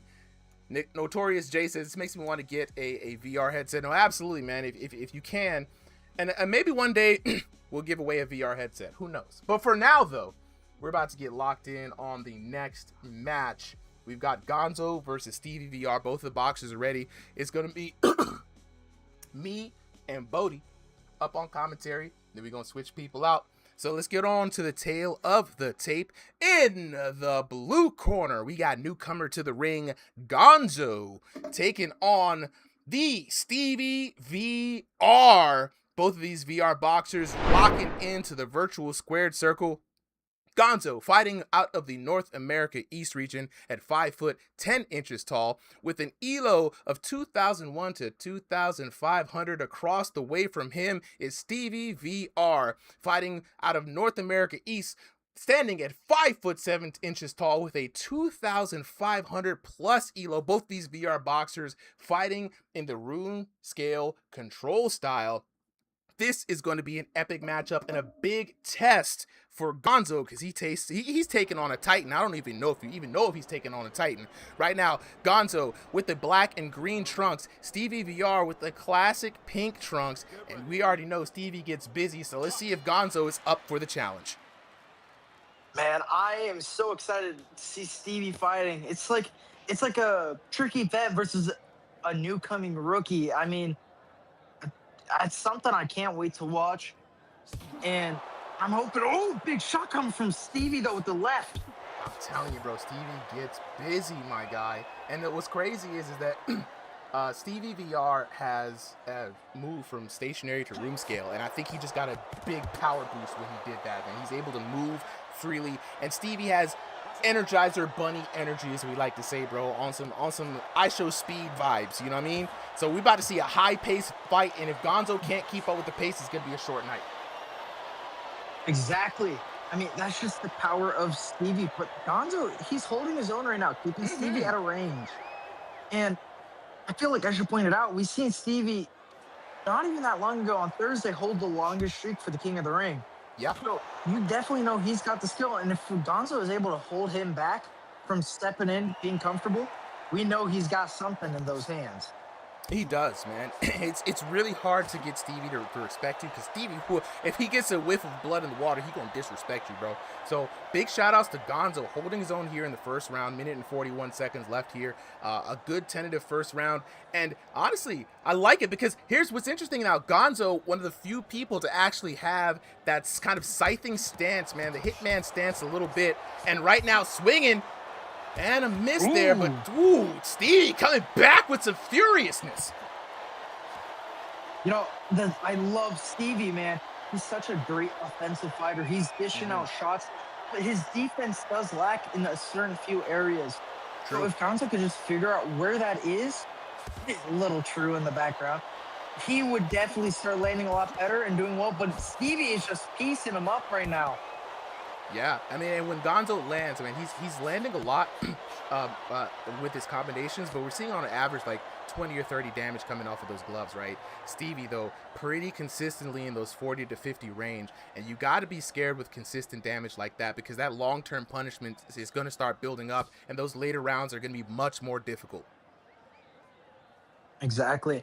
And just knowing how much endurance Stevie has against this newcomer, it's going to be so tricky to find those openings because he'll always keep them the same. He'll change them if needed, but I mean, he doesn't ever drop his hands. At all. And you were noticing that earlier, man. Like, keeping those hands up, you don't got to get ready if you stay ready, right? Which was your main point when we were saying, man, keep those hands up. Shout out to Jax Haley in the chat for the golden gloves, man. Appreciate the love, and all the TikTok nation appreciate the love. Right now, as we come to a close, big 45 hook. I mean, yo, Gonzo's got the hands, though.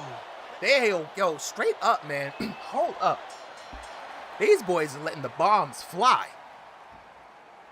Dude, I mean, I can't wait to see the stats on this round. I mean, the damage was high for both fighters, but Stevie was definitely outlanding him a lot.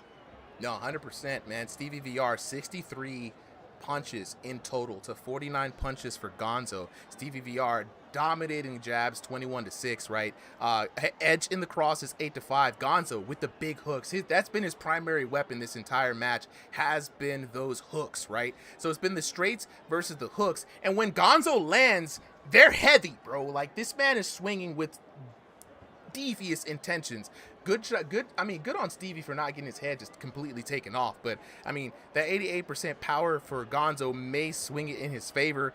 But Stevie had the volume, and we've seen this happen time and time again earlier in this card. The person with the volume, even when they were leaning on jabs, edged it out with damage in total. But we're going to see how the rest of this match goes in round number 2. The adjustment round here, to remind everybody, Gonzo in the black trunks with the green trim, Stevie with the pink trunks. And right now, we are underway in a high-paced action. And honestly, I could not have asked for a better matchup for Stevie VR here. Gonzo is really bringing the fight to the home court. These two just exchanging big shots, both landing for those white numbers that we just saw. I mean, Gonzo, he's just given up on a game plan. He can't let Stevie keep him at the distance, and he's just going and swinging. And we get a little cut through from the lights up top, it looks like. And that camera angle, I don't know how they get up there, man. You know what? The cameraman is being extra tonight. You know what I'm saying? And I'm here for it. All the way in the Yeah, he's rafters. climbing the rafters, man. He up there, bro. We out here in the Philly Parkway here for Thrill of the Fight 2. Shout out to the development team for giving us this cool nighttime view of the ring here. Xavier, join the Ringside VR Discord, bro. You know what I'm saying? Now, we just got somebody to get the game. So shout out to everybody who got inspired tonight, got their hands on the game. You know what I'm saying?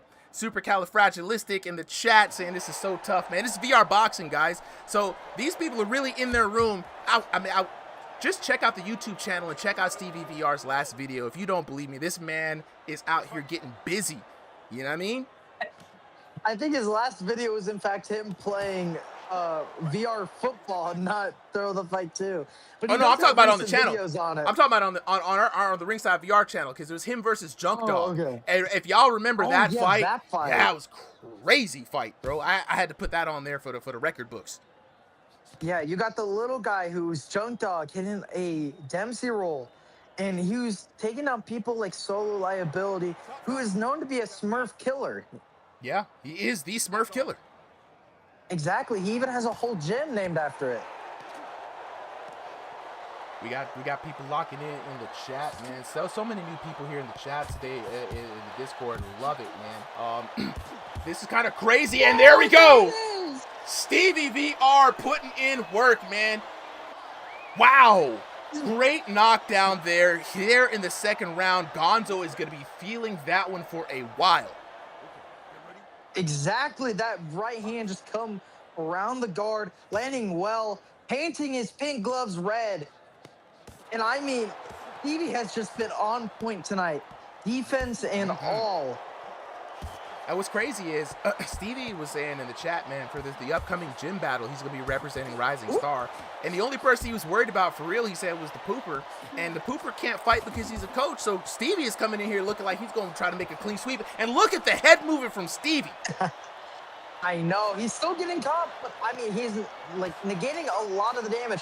And again, now the cameraman has a drone in the sky. This cameraman as we is get to the end of the second round. Cameraman is doing the most, man. He used to be the cameraman for anime. That's really why he out here doing this, you know what I'm saying? He used to be an anime cameraman, and now he flexing hard on us right now. But here we are in the break. We got Gonzo with 109 total punches to Stevie VR's 121 here. Stevie VR still having the edge in the jabs, 34-14. Even on the cross from both of these boxers, Gonzo, primary weapons has been those hooks. And I mean, he's been landing bombs with the precision on the side of Stevie VR was what led to that knockdown. Great timing on that from Stevie VR. And honestly, we don't have the stats to show it, but Stevie VR's ability to get out of the way, the weave, the ultra instincts, man, the collagen in the knees, getting down there, you know what I mean? Like, just getting out the way cannot be understated. No. The best defense is just not being there in the first place, bro. Let's go. Exactly. I mean, I've been told by Solly and you before, especially when I fought Conquest, that my defense is very fluid. And we're seeing something just like that from Stevie here. Absolutely, and I mean, he works his guard. He's moving it around, changing the opening as he's swinging. And I mean, that's just so hard to get around. So for him to be using those hooks to get around the guard, he's thinking right. He's got to get around it. Yeah. And it cannot be understated how good and effective footwork is, right? I've heard it being said that defense starts with your legs, right? Being able to move. And you notice with Stevie, even when he engages with a punch, he sticks and moves. That's where the term comes from. He punches, he moves, he ducks, he gets out the way. He does not stay there, right, so that you can get the get back, right? He's trying to hit and not be hit, and that's what boxing is all about, to be honest. Exactly. I mean, Super, you just put it down for words. And I would also like to add, not only does the feet come first for defense, it comes first for everything in boxing. You generate your power through your legs. It's not just punching your hand out into the air. It's about moving your entire body into it. And it starts down with your base. So with Stevie being able to still defend himself and be offensively sound, he's doing such a great job. And you got to know he's got the legs for it. Yeah. I mean, and honestly, bro, like, that's why body shots are so devastating in real life, man. They take your legs away. You can't move. Now you're in mud. Now you're a training dummy. You're a heavy bag. You know what I mean? And nobody wants to be a heavy bag. As we lock in this round, though, I mean, got to give it to Gonzo because Gonzo has been landing absolute heat in this round, man. I've seen some big shots landed for him. And Gonzo, you could tell that when he throws those punches, it's full body effort, bro. Like, he's not throwing arm punches. He's putting that whole hip rotation into it. And you got to love it. Big shots as both of these boxers collide. Big advantage there for Stevie, though. 50-45 on their last shot. But, yeah, got to give it up to Gonzo, man. This man is actually... The way he punches and rolls is beautiful to see. I mean, yeah, but it looks like Stevie is closing in on a knockdown. Gonzo just can't make a single mistake here, or else he is going to be hitting the canvas for the second time. Oh, there it is with a big right.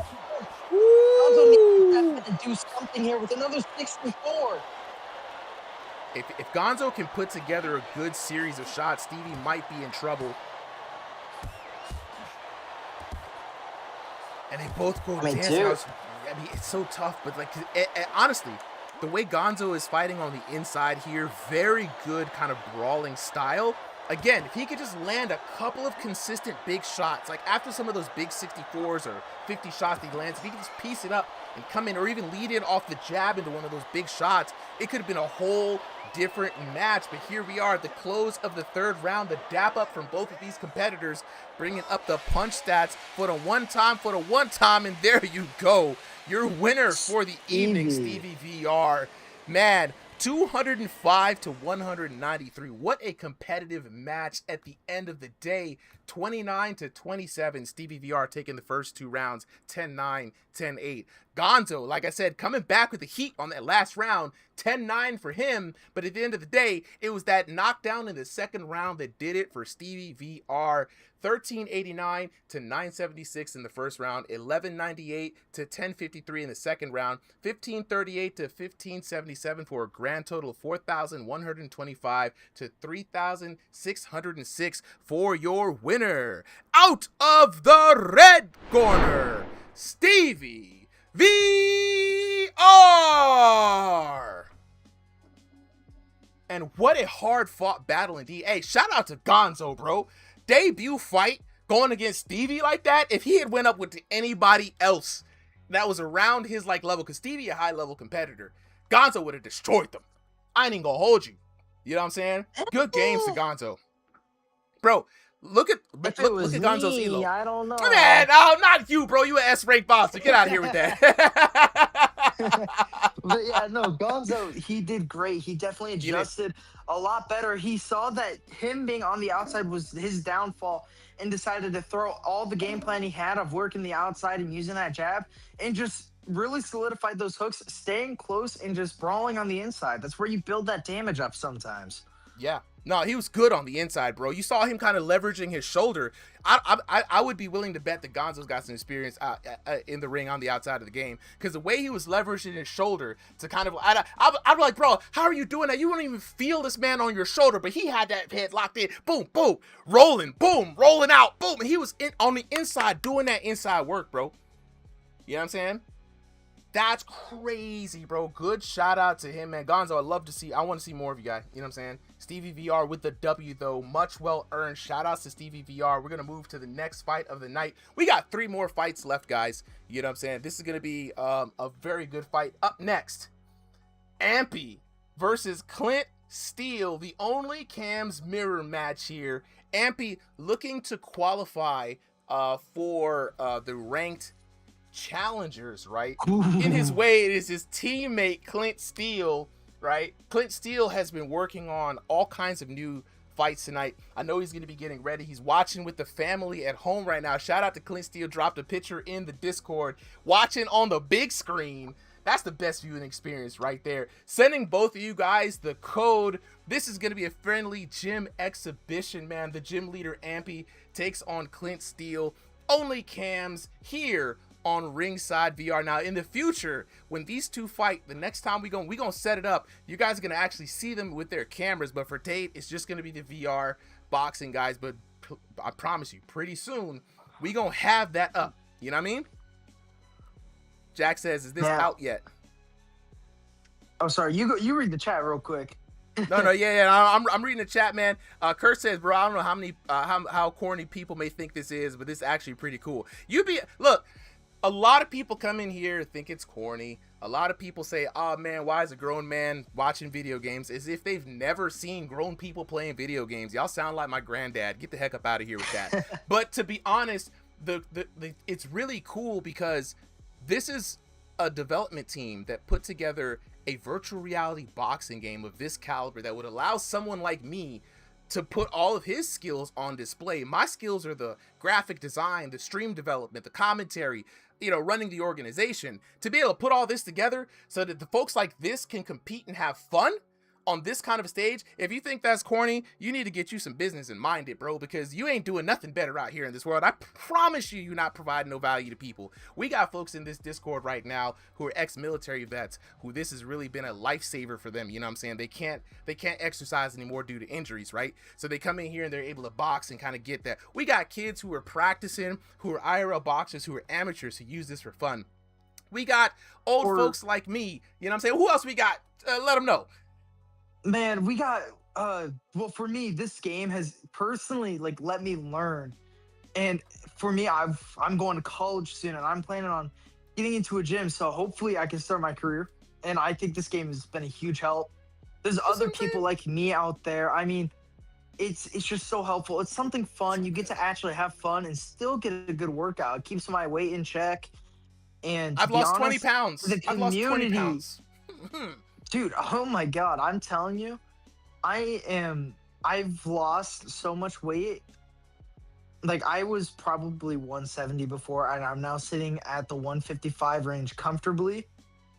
And I mean, dude, it's something like that just, I feel like is really helpful to some people because you actually can find enjoyment in this. You get to say, oh, I fight. I love to fight, if you're watching boxing cards, this is probably a BMF title fight, every match, because you could just swing. There is no harm to you or your opponent. Yeah, it's just that's something really what fun it is. People enjoy to do, man.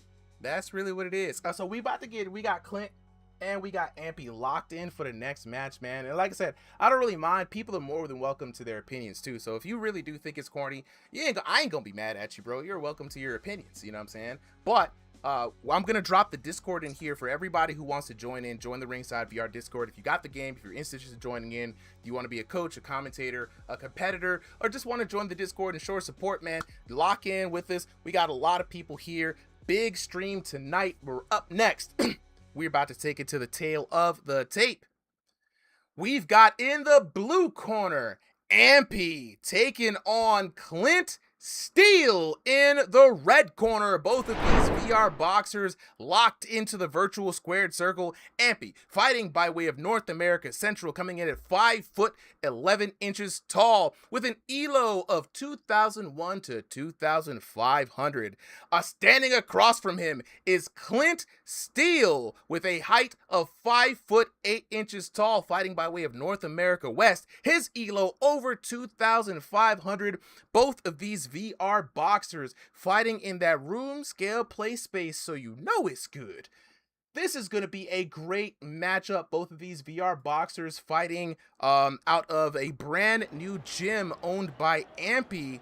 Only cams, because they're all content creators here in this game. So this is going to be a great showcase for this new gym. Clint Steele in the orange trunks, Ampy in the green trunks. And this is going to be a very interesting matchup because Ampy has a really unusual style when it comes to VR boxers, man. It's going to be very interesting to see him take on Clint Steele, who is one of the true southpaws in this game. Clint Steele has been working on his own style in his YouTube channel, taking on a lot of challenges, fighting people one-on-one. And man, honestly, man, I really wish that you guys could see these guys IRL because the physique on both of them, the skill on display, it's really good, man. I'm excited for this match. Man, I mean, you really could, actually. I don't know if I'm allowed to plug the channel, but Clint Steele does have his own channel where he explores the game, does his fitness through it. I mean, he is in great shape, and he has the skills, man. If it's a really good watch if you want to. Yeah, but both of them have their channels. Actually, let me find them. Yeah, go ahead. I'm going to look up the channel name so that people can know. Yeah, okay. So, but yeah, getting into this fight, I mean, we're seeing such technical works. Clint's holding up his guard, waiting for a shot to open up. Like we just saw him go to the body. But he's also weaving. He's looking for those openings, and he's landing really well with those uppercuts to start us off. But MP keeping his range, making sure that jab is functional since he is the taller fighter. Yeah, Clint's still I mean, it's known just for those uppercuts, bro. He is known for those uppercuts, especially to the body. I've seen him grind people down just with those body like shots. that one. Oh, And yes. that one. And Digging that to the one. body. And his latest new weapon is this kind of like bolo hook that you've been seeing him throw, right? Winding up, and I think that has been a way for him to get those extra damage in, because the thing about Clint Steele is he honestly throws a little too fast for the game to accurately measure his shots. So I see him with blazing fast speed, but no damage comes off of him. And one of those things is you gotta slow down. So I think getting that momentum in and kind of building up the inertia with that bolo hook has been a way for him to kind of get that damage in. Exactly, but I mean, even though he doesn't do damage, his defense is what really helps him in these situations. I mean, he has that guard. He makes sure his opponent's shots don't land, and that's how he normally out-damages people. Oh, yeah, absolutely. But standing across from him, though, man, like Ampy, a technical boxer, I mean, not even being phased by the damage that's being put out, just working his game plan. And when you see Ampy working in his best ability, there we go. He finds a way to get those shots around guards. I've seen this man hit people like they have no guards whatsoever. And Ampy right now looking at work, but Clint with the short hook with the 63. Did you see that? Oh my God, what a beautiful shot. Oh my God. Like Super was hyping up, dude, these two are so technical in their craft. They both find their shots to work. I mean, it's so hard to defend against them. But I mean, oh my God. Oh, with that big left. Dang, right off of the uppercut too. Good setup. I know, these two are just so amazing to watch. I mean, you could learn a thing or two from them for sure. I mean, I know I am. Let's take a look at the punch totals here in the middle of the break. Clint Steele, 81 punches. Ampy, 97. So close in the jab department. 20 for Clint Steele, 25 for Ampy. Clint Steele with the crosses, though. Big right hands coming down for Clint Steele. 23 of those. Ampy with the hooks. You know what I'm saying? Of course, Clint Steele edging it out with the uppercuts, as is his favorite punch. But my goodness, man. A lot of shots raining in for the body for Clint Steele coming all the way through. Great first round for both of these two guys. As we head into the adjustment round, though, do you have a favorite coming out of this round? I mean, for me, it's got to be Clint Steele. I mean, like early into this round, we're seeing him throw those uppercuts in or landing perfectly as if he's been preparing them for a whole 10 different rounds before.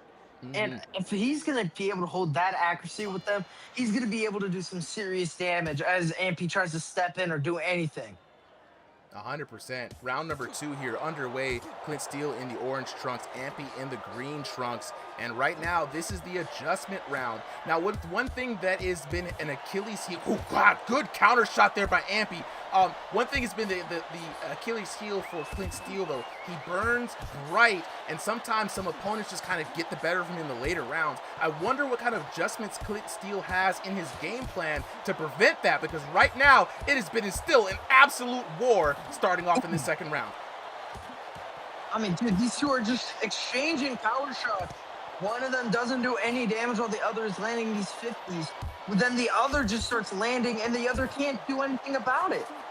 These two just have taken control, giving up momentum, trying to keep it, but they just keep stealing it away from each other, like the last piece of candy at a grocery store.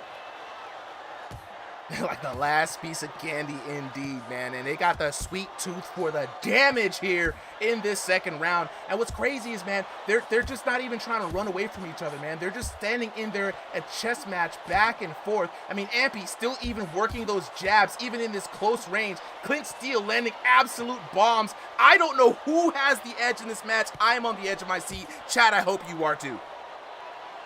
I mean, I sure as hell am. These two... I mean, Ampy's jab has been working way better for him, but Clint, I think, has been winning a bit more on the inside. But the reason they're staying so close is that they trust their guards. They know that if they get hit, they're going to be able to defend themselves and won't drop to the canvas. But Ampy is outlanding, defending, and right now taking the momentum to his top side. Clint Steele with that uppercut again. Yeah, this is back-to-back action, man. And another small note that I really like for this one here, Bodie, is that there are a lot of very short shots that are landing for big damage, and usually people have to wind up big winding shots to get damage. This is allowing them to work on the inside, big counter shots coming from both of them, and work off of that excellent defense that you said earlier, man. Because when they block, they're able to return with a shot that's so fast before the opponent can even put their guard back up. And Ampy working on, it's crazy. Ampy is like on the inside, taking it to Clint Steele as if this is his home turf, and we know Ampy has been known to work on the outside as well. I mean, it could just be an issue of Clint not being able to do damage. We've talked about this before. He throws a bit too fast for this system. But I mean, Ampy, either way, he's showing incredible work with those body shots, the jabs, everything. He's playing such a perfect match out here right now. And I'm surprised Clint is still standing half of the time. Man, I'm surprised both of them have been standing this whole time, man, because again, it's not like we've been seeing shots that are like 20s and 10s and 5s. We have been seeing absolute terrifying shots, 30s, 40s, 50s, landing 60s sometimes, landing confident for both of these fighters. Man, let's look into the punch totals here for the round. Ampy with a staggering 211 shots. Clint Steele not far behind with 186. Don't let those totals fool you. It's all about the quality instead of the quantity with Clint Steele. Looking at the jabs, Clint Steele actually pulling ahead with the jabs here, 49-45. Ooh. Pulling ahead with the crosses, 45-24. Ampy, though, staying far ahead with those hooks. I mean, he's been his weapon of choice, 62-18. Clint Steele, and no one's going to out-uppercut Clint Steele, man. 20-11, right? And Ampy working those overhands. And look at the power percentage, 79-74%. I mean, both of these guys are staying locked in toe to toe. I've been so just locked into the action as a fan that I just have not even been able to keep up. It could be 10-9, 9-10. It could be 9-10, 10-9. Who knows? But the judges are going to let us know after this next round. Exactly. And I do want to bring back up how you were talking about those short little shots that they're throwing. Yes, they may not have a lot of movement for them. But I mean, that just means they're putting that much more effort into that shot. Staying up close and able to still do that much damage with something. It's like a 1-inch punch, you know? Bruce Lee. If you're that close and you're able to do that much power in that little distance, you got to be either throwing as fast as a Flash or as hard as a Hulk. Right. No, 100%, because again, like I said, when anyone tries to do big damage in this game, they have to wind up with big, long, telegraphed shots.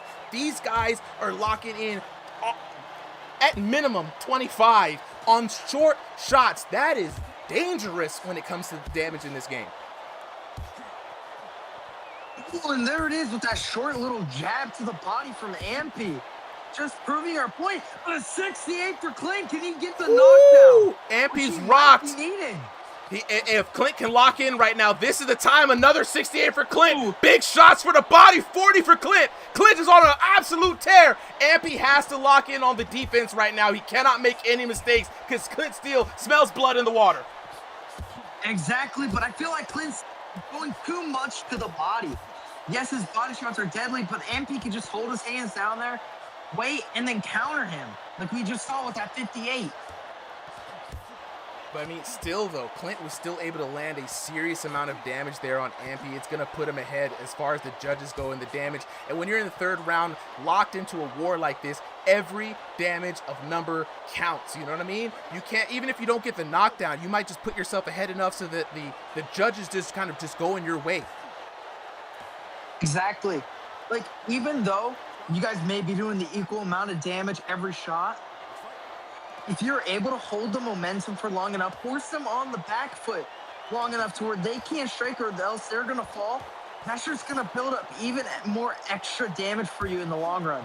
That's why getting those stuns early on and able to apply that pressure to land those easier shots when they can't strike back is so important in a game like this.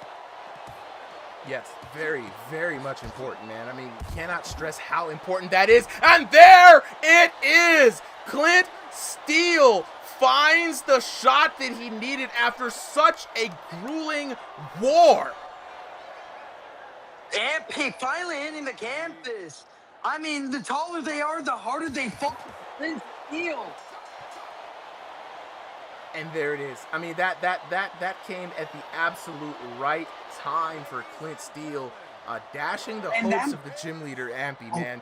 Ampy really needed this win to try to get into ranked. Ampy's going to keep trying and keep working on it. He ran into the steel wall of Clint Steele. Well done for both of these VR boxers. We're going to bring in those punch totals one more time as we look at it, 29-27. It's going to be Clint going 10-9 for the first round, Ampy going 10-9 for the second round. It was anybody's match, but it was Clint Steele turning up the gas, 10-8 in the third round. Couldn't lose in front of the fam. He had all the fam watching him, giving him all the energy like a spirit bomb. And my God, look at the damage totals. 5,807 to 5,492. My goodness. 1675 to 1643 by a baby breath's hair goes to Clint Steele. 1882 to 1977. Ampy takes it back again. It was the big knockdown. Exactly what Clint needed. He put that damage on him. 2250 damage in a round to 1872 for your winner. Out of the red corner, Clint Steele. Man, look, when I tell you, man, oh man, what I mean, honestly, there have been so many bangers fights tonight. I don't know what the fight of the night is, but all I know is Clint Steele gonna have some footage for that YouTube channel. Ampy gonna have some footage for that YouTube channel. Tony Hung Low is gonna have some footage for that YouTube channel. You know what I'm saying? Absolutely. Yeah. Hey, Trent on VR says, I wish you could do this for on a boxing underdog card. Soon, Trent, soon. The boxing underdog team, I've been hounding them in the DMs. Weddish is tired of hearing me on a weekly basis saying, when can I get the tools to put on an event like this? They promised me that the tools are coming. Let's be for real. I mean, not for real, though. I be bothering him. Poor Weddish. What's crazy is Weddish was the reason why the Ringside VR Discord even gained traction to gain users, because he got us the first almost 600 to 1,000 people was on his back, because he kept telling people, yo, go to Ringside VR, join Ringside VR. And I'm the kind of person where I don't go into other people's Discords and say join my stuff. I think that's kind of corny, but you know what I mean? He really went out there and was like, yo, I really believe in what these guys over here doing. And then he went to become the community manager for the boxing underdog team, and I've been in constant contact with him. So as soon as that observer becomes ready, as soon as the patch is stable and they feel good about it, we will be showcasing some boxing underdog. Don't you guys worry. Now, And Darius, I how just do I want to register? go back to that scorecard Yeah, go ahead, bro. real quick, though. Yeah, I mean, absolutely. Dude, I mean, I was talking about it. That big momentum shift when you get a stun and they can't do anything back. We just saw that with the damage in that last third round, with the 1,800 to the 2,200. I mean, it just proves those stuns, even though you may not lead to a knockdown, it's so like detrimental to get them still. It just lets you rack up that damage as they can't really do anything except defend themselves. 100%. 100%. Damage is damage at the end of the day, and damage is king in this game, right? If you can produce damage, if you can get a big damage run, if you can stun someone, it's the only thing that you can do to change their environment. Because what you guys don't know, what you guys can't see, is that when you get rocked, you get like this flashbang dizzy stun effect in your VR headset. Very disorienting. If you start getting beat down and that punishment system your vision starts to gray out. If you keep getting popped in the eye, you get blinded, you know what I mean? So this is all disrupting behavior in the headset that gives the offensive person even more of an advantage to strike. So, I mean, to be honest, shout outs to Ampy for weathering the storm. His defense was on point, man. He was locked in there on the inside like no one's business, man. So, hey, only cams, they showing up and showing out today. Exactly, but when will the next event be that I'm I going can to fight give in? Texas King his chance to commentate. He was supposed to do this fight, but I mean, I had to be here for it. Hey, look, bring So Texas I King think up. I'll pass it on to Hey, him no real quick. problem. Yeah, absolutely, problem. bro. Tag in, tag your mans in, tag your mans is. Edit Central. So this Thursday we have a special event for the gyms, right? There's a 3v3 throwdown called Collision Course. This upcoming Sunday we have our stationary card, and then next Thursday we'll have an open fight night. The following Sunday we'll have the room scale fight. The next Thursday we'll have an open fight night, and the next Sunday we'll have an open fight night. We'll be updating the calendar in the Discord, so if you're wondering when there's an open fight night, you'll be able to lock in there. But right now, the next fighters are going to be up on stage. We get Silly Possum and Bank has been robbed. Silly Possum and Bank has been robbed. The code has been sent to you. If we don't hear from you, we will be looking for subs, and Tren, I believe, is the first person up for subs. Bruh says, what is this game called? Thrill of the Fight 2. I'm gonna drop that in the chat.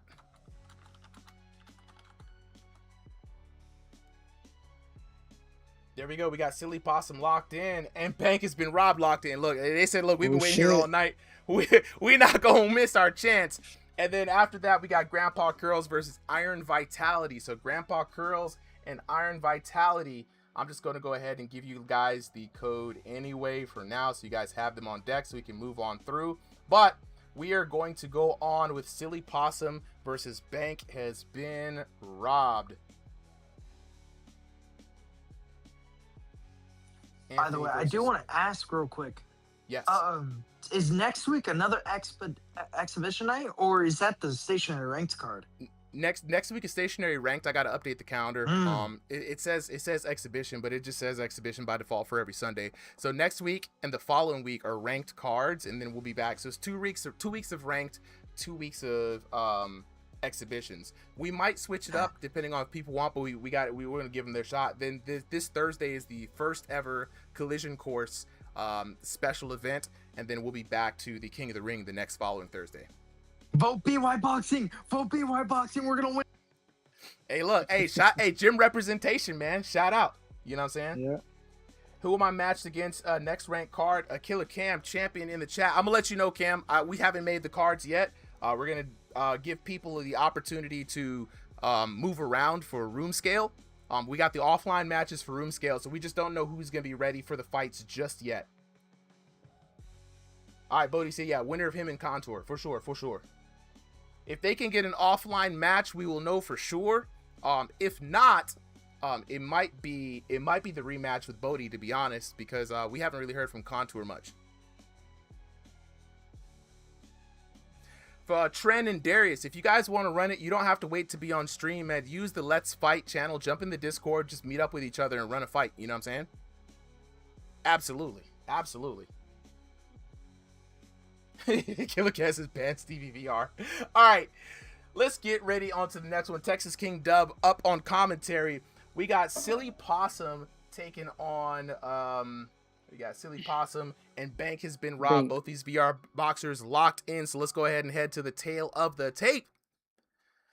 Up next, we got Silly Possum in the blue corner, taking on Bank has been robbed in the red corner. Both of these VR boxers locked into the virtual squared circle. Silly Possum fighting by way of North America East, standing at 5'9" tall, to 1501 to 2000 elo.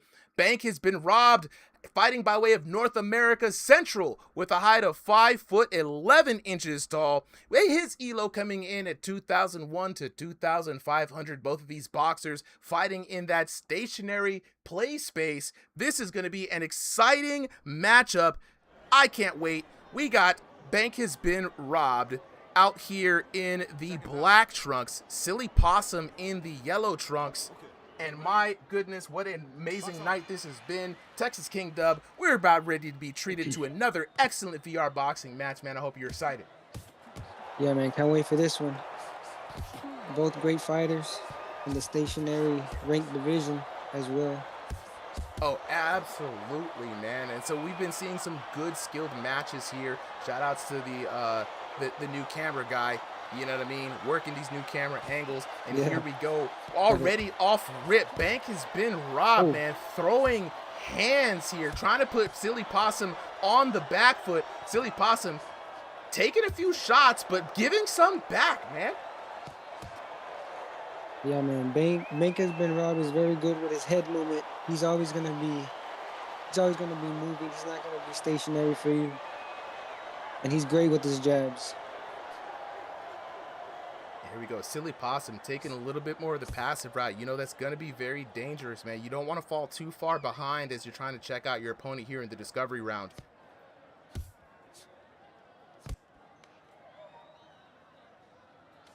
And here we go. Both of these fighters just trying to catch a read. Good movement Good there by duck. Silly Possum. Yeah, very, very nice to Yep. get out of the way. And Bank has been robbed for all the firepower that he's throwing out there, not landing very many shots. Yeah, I don't know if that might be ping problem. And let me see if I could do something You never about know. your volume here. Let me see if I can get your volume up here, bro. Let me see. No, I got it. I can give you a little bit of gas. Chat, let me know if you guys can hear Texas King Dub a little bit better. I just gave him a little bit more Mic juice on the test. volume. Mic test. Absolutely. Let's lock back in. Jack Mon with the love in the chat. The GOAT. He's the GOAT. And 114 roses from the Bronx. Let's go. Loving the support on the chat here. As we lock Good into hook this there VR over the boxing top action. there for Bank. Good Oh big my hit God, he's hurt. for Silly. Now Silly Silly got him Possum puts hurt. in the gas. He's got a moment here. 38 seconds left on the clock. If Silly Possum can keep this kind of firepower up, Bank is going to be in trouble. Yeah, Bank seems to be still hurt. Oh, big shot there in return though for Bank. Oh man, yeah. Bank dropping two big bombs on Silly Possum, and another stiff Good jab jab. there coming from Bank has been robbed. I mean, his jab been on point this fight, setting up his combos. Now, it's interesting, man. If he can just set those jabs up, I mean, as stiff as they are, man, they are actually still powering up his power shots. In the game, it is coded, guys, that every jab just powers up your next cross, hook, or uppercut up to 20%, depending on how many jabs you've landed. So really keep those jabs pumping out there, man. That's going to be the differentiating factor. Taking a look at the punch totals here, its Bank has been robbed 12 jabs to 7. Again, those stinging jabs popping out there, leading in crosses as well. But we saw Silly Possum. We know what's up. The hook monster was there. 28 hooks landed, man. 63 shots in total to 55. Silly Possum, though, did have Bank on the ropes there. To be honest, man. So I'll be very interested to see, you know, how the rest of this match goes. This is going to be a really fun one, man. I think they're both evenly matched. Yeah, man, that was a good first round there. You know, Bank he was controlling the rhythm in the beginning, controlling the fight, but yeah, Silly Possum, man, he got that big shot, put that pressure, stepped on the gas. Now, as we go into this adjustment round here, right, we saw Silly Possum earlier on having some success, right? He's literally playing possum, right? He's playing very passive until he sees a moment where he sees some blood. What can he do to improve his chances of that happening that you can see? Oh, man, I mean, he's definitely got the range, man. Just sit back, hit him with those long range shots, especially the straight shots down the middle. Even some feints out there, man. You got to get the guy to react to land some good, solid counters. Very good point, man. We don't see enough of that here in this round. We see it in higher level, right? A lot of people going for feints to get a reaction, to catch a read on your opponent. Right now, yeah, look, if it ain't broke, don't fix it. So I guess that it would be Bank has been robbed here that needs to kind of maybe change up the strategy. But it really is offense versus more of a defensive-minded fight. You know, the age-old adage, is it the spear or the shield? And right now, the shield may be edging it out here in this matchup. Yeah, man, he's good to react with his jab, Bank, but you know, sometimes you got to double the jab or even triple it. Yo, yeah, I mean, honestly, changing up the levels right now, double up, triple the jab, throw a feint, and then go in there with a jab that you mean to hit. There's so many ways to vary up the jab, and probably with the most versatile shot in boxing. Oh, good shot there. Silly looks hurt. Sealy has to be careful. Looks like he recovered. if Bank is able to get the advantage on him, I don't think Bank is going to give him the same courtesy that he gave Bank earlier. Bank is going to come for blood, especially knowing that he's behind. And Bank does have the heavy hands, man. You see when he lands, it's like on an average of 35 to 40 damage per shot. And that's going to rack up the long-term punishment here as this round goes on. I mean, definitely big damage there. Big 67 there landed for, I'm not sure who. We Good did cross. see that big 49 for that cross there, yeah. Yeah, sometimes you got like feint that jab too, feint that jab and then throw that cross. Maybe It was even very- come back with the jab after that combo. You know, you got to switch up the timing. Sometimes they get a read in you. You're not landing the same shots. You can't keep up with those same shots, man. You got to switch the timing. Man, boy, Bank has been raw But swinging for the fences, bro. That man's trying to knock his block off. I see DJ Darius Johnson in the chat saying, yeah, Bank is loading up too much. He is loading up a lot, man. He's trying to get those big power shots. And sometimes when you can't really get a good game plan going, you're like, yo, I got to just kind of like, go for the haymakers, right? But what's interesting, though, we've been talking about Silly Possum's jab this whole time, but recently in this last few moments of this round, it's when Bank has been robbed who's been really putting out the big he's damage. hurt. Get counter shot there from Silly Possum. Living up to the name, man. That man is literally out here playing possum, bro. You might think that Bank counters. has an advantage. Yeah, he been putting that work in, bro. Let's take a look at the punch totals here. As our cameraman with the drone cam takes us up in the air, it's gonna be 130 for Bank has been robbed. I mean, 116 for Bank has been robbed. Apologies. 130 for Silly Possum. Bank still out in the edge for the jabs. I mean, putting in a lot of work in those jabs in that last round. And it's gonna be the jabs and the crosses for Bank. I mean, Silly Possum still on edge. The 55 hooks is wild business, bro. Yeah, man, both fighters definitely turned it up that round, as you could tell by the total. Crazy business. Now is the time, whatever you got read from your partner, now's the time to set up those shots. It's tough to call who has the advantage so far. I mean, has Silly Possum done enough with the hooks, right, to really edge it out, or the jabs and the cross, just the overall volume that's being shot by Bank has been robbed? Both have been seriously rocked here in this match. It's going to come down to the third and final round. Silly Possum here in the yellow trunks. Bank has been robbed in the black trunks. And like I said, this war is not going to be decided until the fat lady sings, So here we are back into the action. Both boxers, honestly, cannot afford to step off the gas right now. Silly Possum. Yeah, not this round. Not this round. So I wonder if Bank is going to overextend. That's really going to be the big tale here. Is he going to overextend in the worst ways? Is Silly Possum going to be able to get the counter shot that he needs and really put down Bank? Or is Bank going to bulldoze and find the shot, man? Because it is any given Sunday. Anybody can get the hands. Well, right now, Bank just got hit with a big, stiff jab, I think that. But, I mean, Bank was having success right there in the beginning of this round. Big 60 damage from Bank. Woo. Yeah, I mean, big cross there for Bank. I don't know, man. Bank might just have what it takes to edge this out. Silly Possum, again, the defensive-minded strategy, man. Shelling up there has been good for him. But Bank seems to have his eye on the prize, man, all the way down to the last minute. Yeah, you could definitely tell the switch of pace there for Bank. Knows he needs to turn up this round. Big shot there for Bank. Man, he's just getting good. He's getting inside with ease and just landing the big hooks. I feel like Silly gave up on the jabs, gave up on his range, man.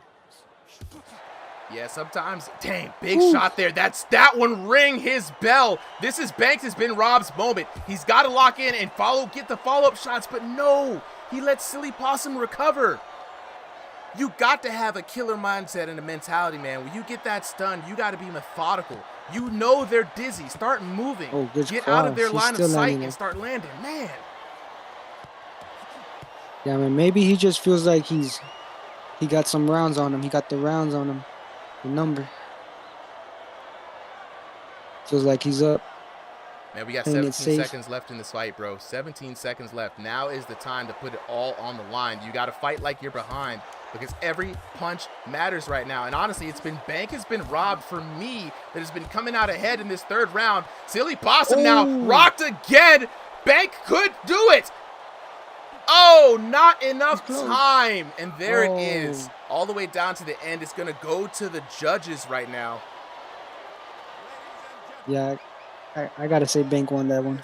I feel like Bank won in my soul, bro. I feel like Bank won in my soul. But let's take a look at it. Wow, the win goes to Silly Possum. Man, were we wrong? Look, sometimes the commentators don't know everything, man. 10-9 straight across the board. Let's take a look at the final punch totals.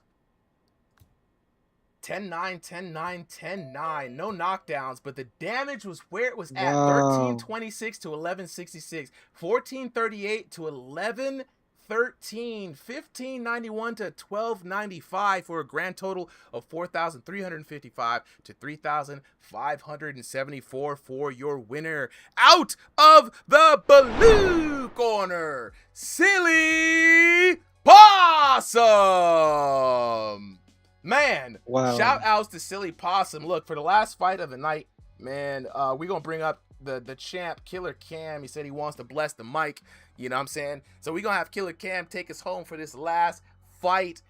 This is going to be, man, it's been such a good night tonight, man. I'll tell you from this has been, for me, testing out our new camera system, having so much love on the streams here. Everybody who came through tonight, man, shout outs to all of you guys. It's been a great time for me, you know what I mean? Everybody on YouTube, everybody on Twitch, everybody on TikTok, you know what I'm saying? It's been real good, you know what I'm saying? Jay said, how did he land that last round? Look, Silly, he might have been playing defensive, but when he was landing, bro. Like that, you know, he just had the hands, bro. That's all I can say. When he was landing, man. And sometimes the observer doesn't catch everything, right? But, yeah, I got you. I got you on Vitality. I don't know why that is, bro. I'm sending you the code personally. I don't know why that is. We're still investigating it. Among many other things. You and the Pooper, I think, seems to have something. The bot has something against y'all. I don't. Once we are able to lock in with a lot of this other development that we're working on, we're going to try to see why the feature has flagged you guys in that way. But I just sent you the code, bro.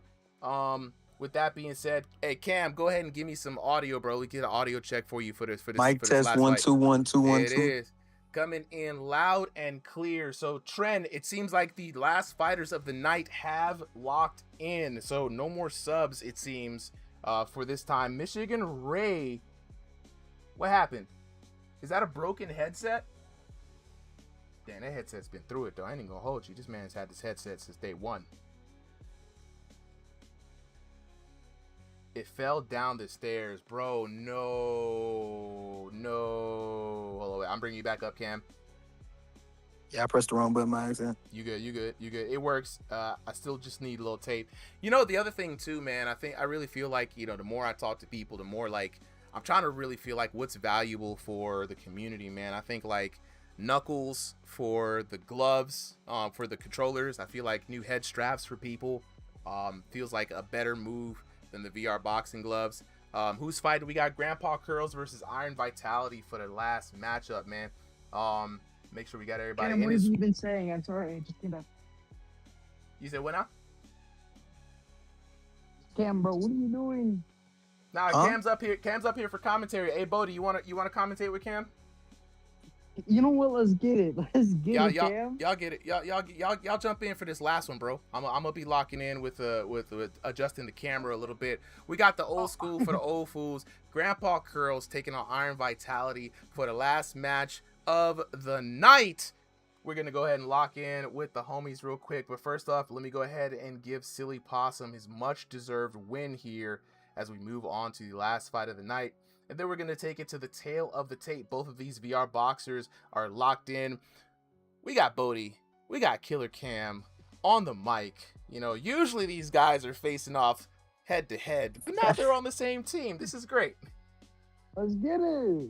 Let's get it. All right, let's go to the tail of the tape, y'all. Let's go to the tail of the tape. First up, in the blue corner, we got Grandpa Curls taking on Iron Vitality in the red corner. Both of these VR boxers locked in right now. Grandpa Curls fighting by way of North America West, coming in at 5 foot 5 inches tall with an unranked of 1500 elo. Iron Vitality fighting by way of North America West with a height of 6 foot 2 inches tall and an elo of 1501 to 2000. Both of these VR boxers are fighting in the room scale play space, and this is the last fight of the night. We got some special guest commentary here from Bodie and Killer Cam. Fellas, take it away. All right, all right. I've never heard Cam commentate, so this is gonna be kind of special. Oh, he can commentate, bro. Yeah, he man, I know a little something, man. Oh, dang. We got Vitality in the white trunks and Grandpa Curls in the black trunks here. Yeah, Vitality's starting off strong. I can definitely see the height advantage for him starting off. So I think Grandpa's Curls advantage going in is going to be going to the body. Oh, wait, Bodie, you breaking up there, bro. Your mic is breaking up there, bro. I don't know about anybody else, but I can't hear you. Yeah, it's breaking up. Oh, I'm seeing Vitality with some feint. Rare, ain't it, though? It's rare to see people start using feints. It's not until, like, you, Adonis, and a few other people, man, that really kind of take advantage of those feints to get reads on their opponent. Yeah, feints, they really do open up your opponent, because if they think you're going down to the body, they might duck a little too low, and then they get caught up tough. And also, Is like, this better? I think I hear you better, bro. Take it away. All right, got it. Yeah, like I was trying to say, Vitality's trying to get that jab to go in. I mean, we're seeing him snap it, try to get a lead overhand in, like that right there. And just keeping that distance as Grandpa Curls is a smaller person. Yeah, I'm noticing he's a little too squared up, too. Like, he needs to be a little bit more angled off to hide his center line. That is very true. I was just going to let the jab land flush if he doesn't figure it out. I mean, but we're seeing him step off to the side, trying to get that angle to counter off of. And that roll right there was perfect from Grandpa Curls. Yeah, and what I think he should do is really start investing in the body, because I see he's trying to get that overhand up top, but with a fighter that tall over you, it's not going to really land, because they can just lean back. Yeah, and there's no way to really damage them to get them to drop down a little bit. I mean, this is still just VR, so if you just gotta exploit what you can, I mean, you might find a chance for that overhand, but it's not always gonna work. Oh. Vitality telling him to come on. Yeah, he just doesn't have a guard. He's gonna sit there and just swing with them, I think. A little back and forth going right now. Woo. Oh. With a big right. Grandpa Curl. Yeah, but he Big right. Yeah. Vitality just ate that, told him to keep coming. This team's going to end the round off and set themselves apart. Oh, but Vitality's landing big here. He could get a knockdown in the last 2 seconds. That was a good first round. That was a very good first round. Who do you think took it, Cam? For me personally, I'm thinking Vitality here. Yeah, I'm going to have to go with Vitality, too, on that, especially at the end there. I mean, he was picking them apart with the jab, landing those big hooks over the guard and around it. I mean, he has the perfect setup to fight Grandpa Curls. And he's just too invested in trying to hit to the head of Vitality. I mean, he's too tall for it to work too well, you know? Yeah, I think both fighters' adjustments are going to be Vitality with using that jab more and that reach, and Grandpa Curls investing in the body more. Yeah, it's like such a simple fix, but some fighters forget to, they just overlook it. I mean, Your opponent ready. it's something that you did to me and absolutely destroyed me Get with ready, points E. to the body. It's one of my Lights on. worst points of defense. So, like, you just got to take advantage of it. Yeah, and the head is always moving, but the body, it's stationary. So it's a good thing to just start, picking that. Yeah, but I mean, look at Vitality, man. He has no respect for Grandpa Phil's powers. You see his hands are just down, ready to swing whenever he gets swung at.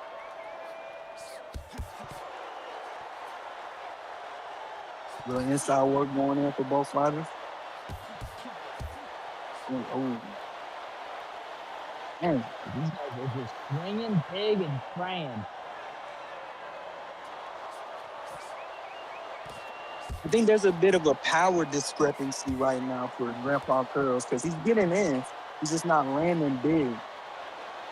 He has his moments, but Yeah. ooh, He's used this year. Vitality's 1-2 taking down the advantage of pipe. it. 1-2 down the pipe for Vitality.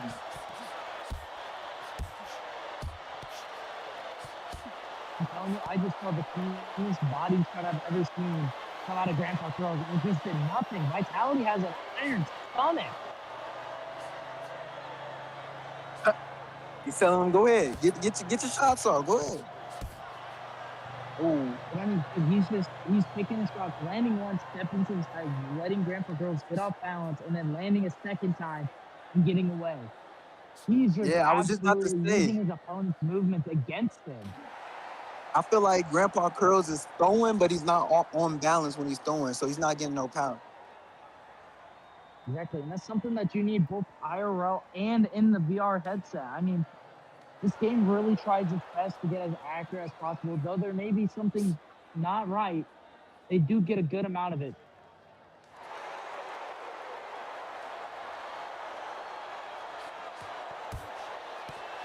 Vitality coming in with the uppercuts whenever Grandpa Curls ducking too low. Yeah, but again, I wish he would use his jab a bit more, move around more, stop showboating, and get to the fight. Yeah, that's how you get caught, because Grandpa Curls coming to take your head off. Yeah, I mean, we've seen he can do that big damage if he just gets that shot to land right on the chin. He needs to. I think Grandpa Curls needs to back up a little bit because he's getting in too close and nullifying his own power. Yeah, and Vitality's just able to sit there and throw those short hooks to just completely counter him, man. He's outranging him on the inside and outside. Hey, Vitality needs to put his hands up, man. Yeah, I know. He's getting Grandpa caught. Curls is catching him. Yeah, I'm seeing him getting caught. Like right there. Yeah.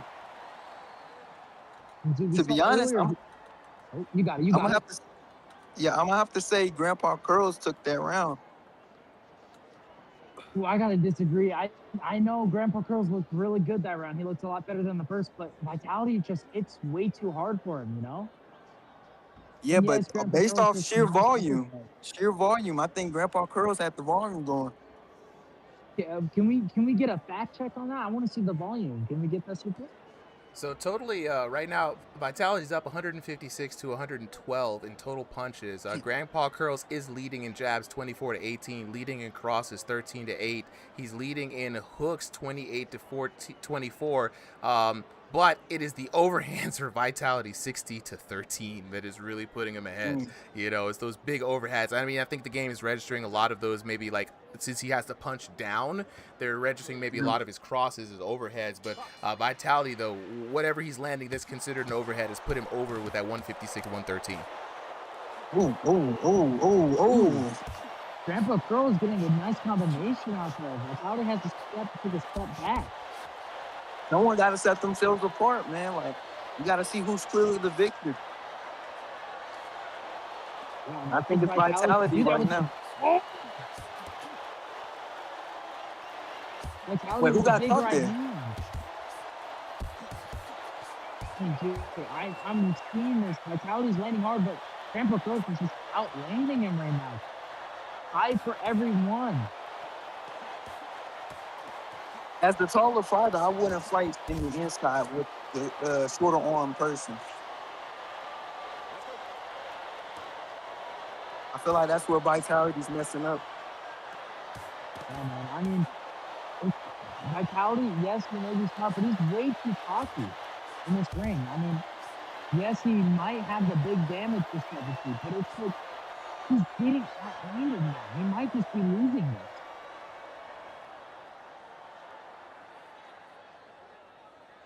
They both taking a little time to figure each other out, see some openings. Which isn't really Coming a for- lot that you see for the third round, you know? It's usually the first time you take your time, find those openings. Body shot from Grandpa 61 Curls. from Grandpa Curl. That had to be a solar plexus shot. Yeah, he's finally finding those spots in the body, and he's landing a lot better now. But is it too late? I mean, he could take this round still, yes. But did he take the other two? That's the real question. Yeah, it definitely comes down to that second round. And this third round, Break it up. Blue, take a step back. Yeah, as you were saying, though, that second round could have been a toss-up. I mean, I personally had Vitality, but Grandpa Curls could have definitely have won that. And this last round has just been him all the way.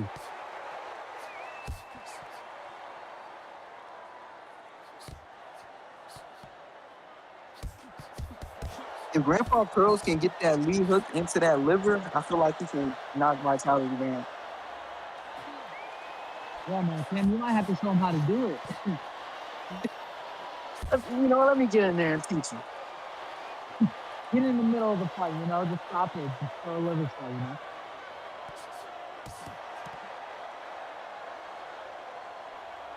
I feel like Grandpa Curls should start picking one shots, not just throwing barrages. Yeah, but I mean, you kind of use that volume when Vitality does so much more damage than him on the regular. Yeah, but I mean, Vitality's definitely picking them apart. I'm gonna have to say Vitality probably won that. I think he did too, man. The red corner. And it was Yeah. Vitality. I think he just had the better game plan. Let him step in and was able to just hit on him with a bunch of those overhands. But it was Grandpa Curls did in fact get that last round with the second round going to Vitality. It Yeah. was close. It was close, y'all. You know what I'm saying? Taking a look at the damage, it was much closer than y'all might have thought, man. What the 3,724 to 3,557. When Grandpa Curls was get a good solid shot in, he had heaviness on there, right? It was really honestly yeah. the volume that saved Vitality with this one. 235 punches total to 184. Even on jabs, 33 to 32, edging out for Grandpa Curls. Grandpa Curls with the cross, 22 to 11. Hooks 49 to 41, uppercuts for Grandpa Curls 19 to 6, but it was whatever the overhands were being registered as, 75 to 26, and that was just him being the taller guy. Vitality, when you're the shorter guy in this game, man, I always tell people all the time, bring your guard up much higher than you think. The shots are coming down over your guard, so if you keep them down to your face, right under your nose, right around your ears, they're raining down. And even if I'm throwing straights or jabs, they're going to register as overhands just by the nature of me digging down on you. And you got to go through. But honestly, bro, I got to give props to Grandpa Curls.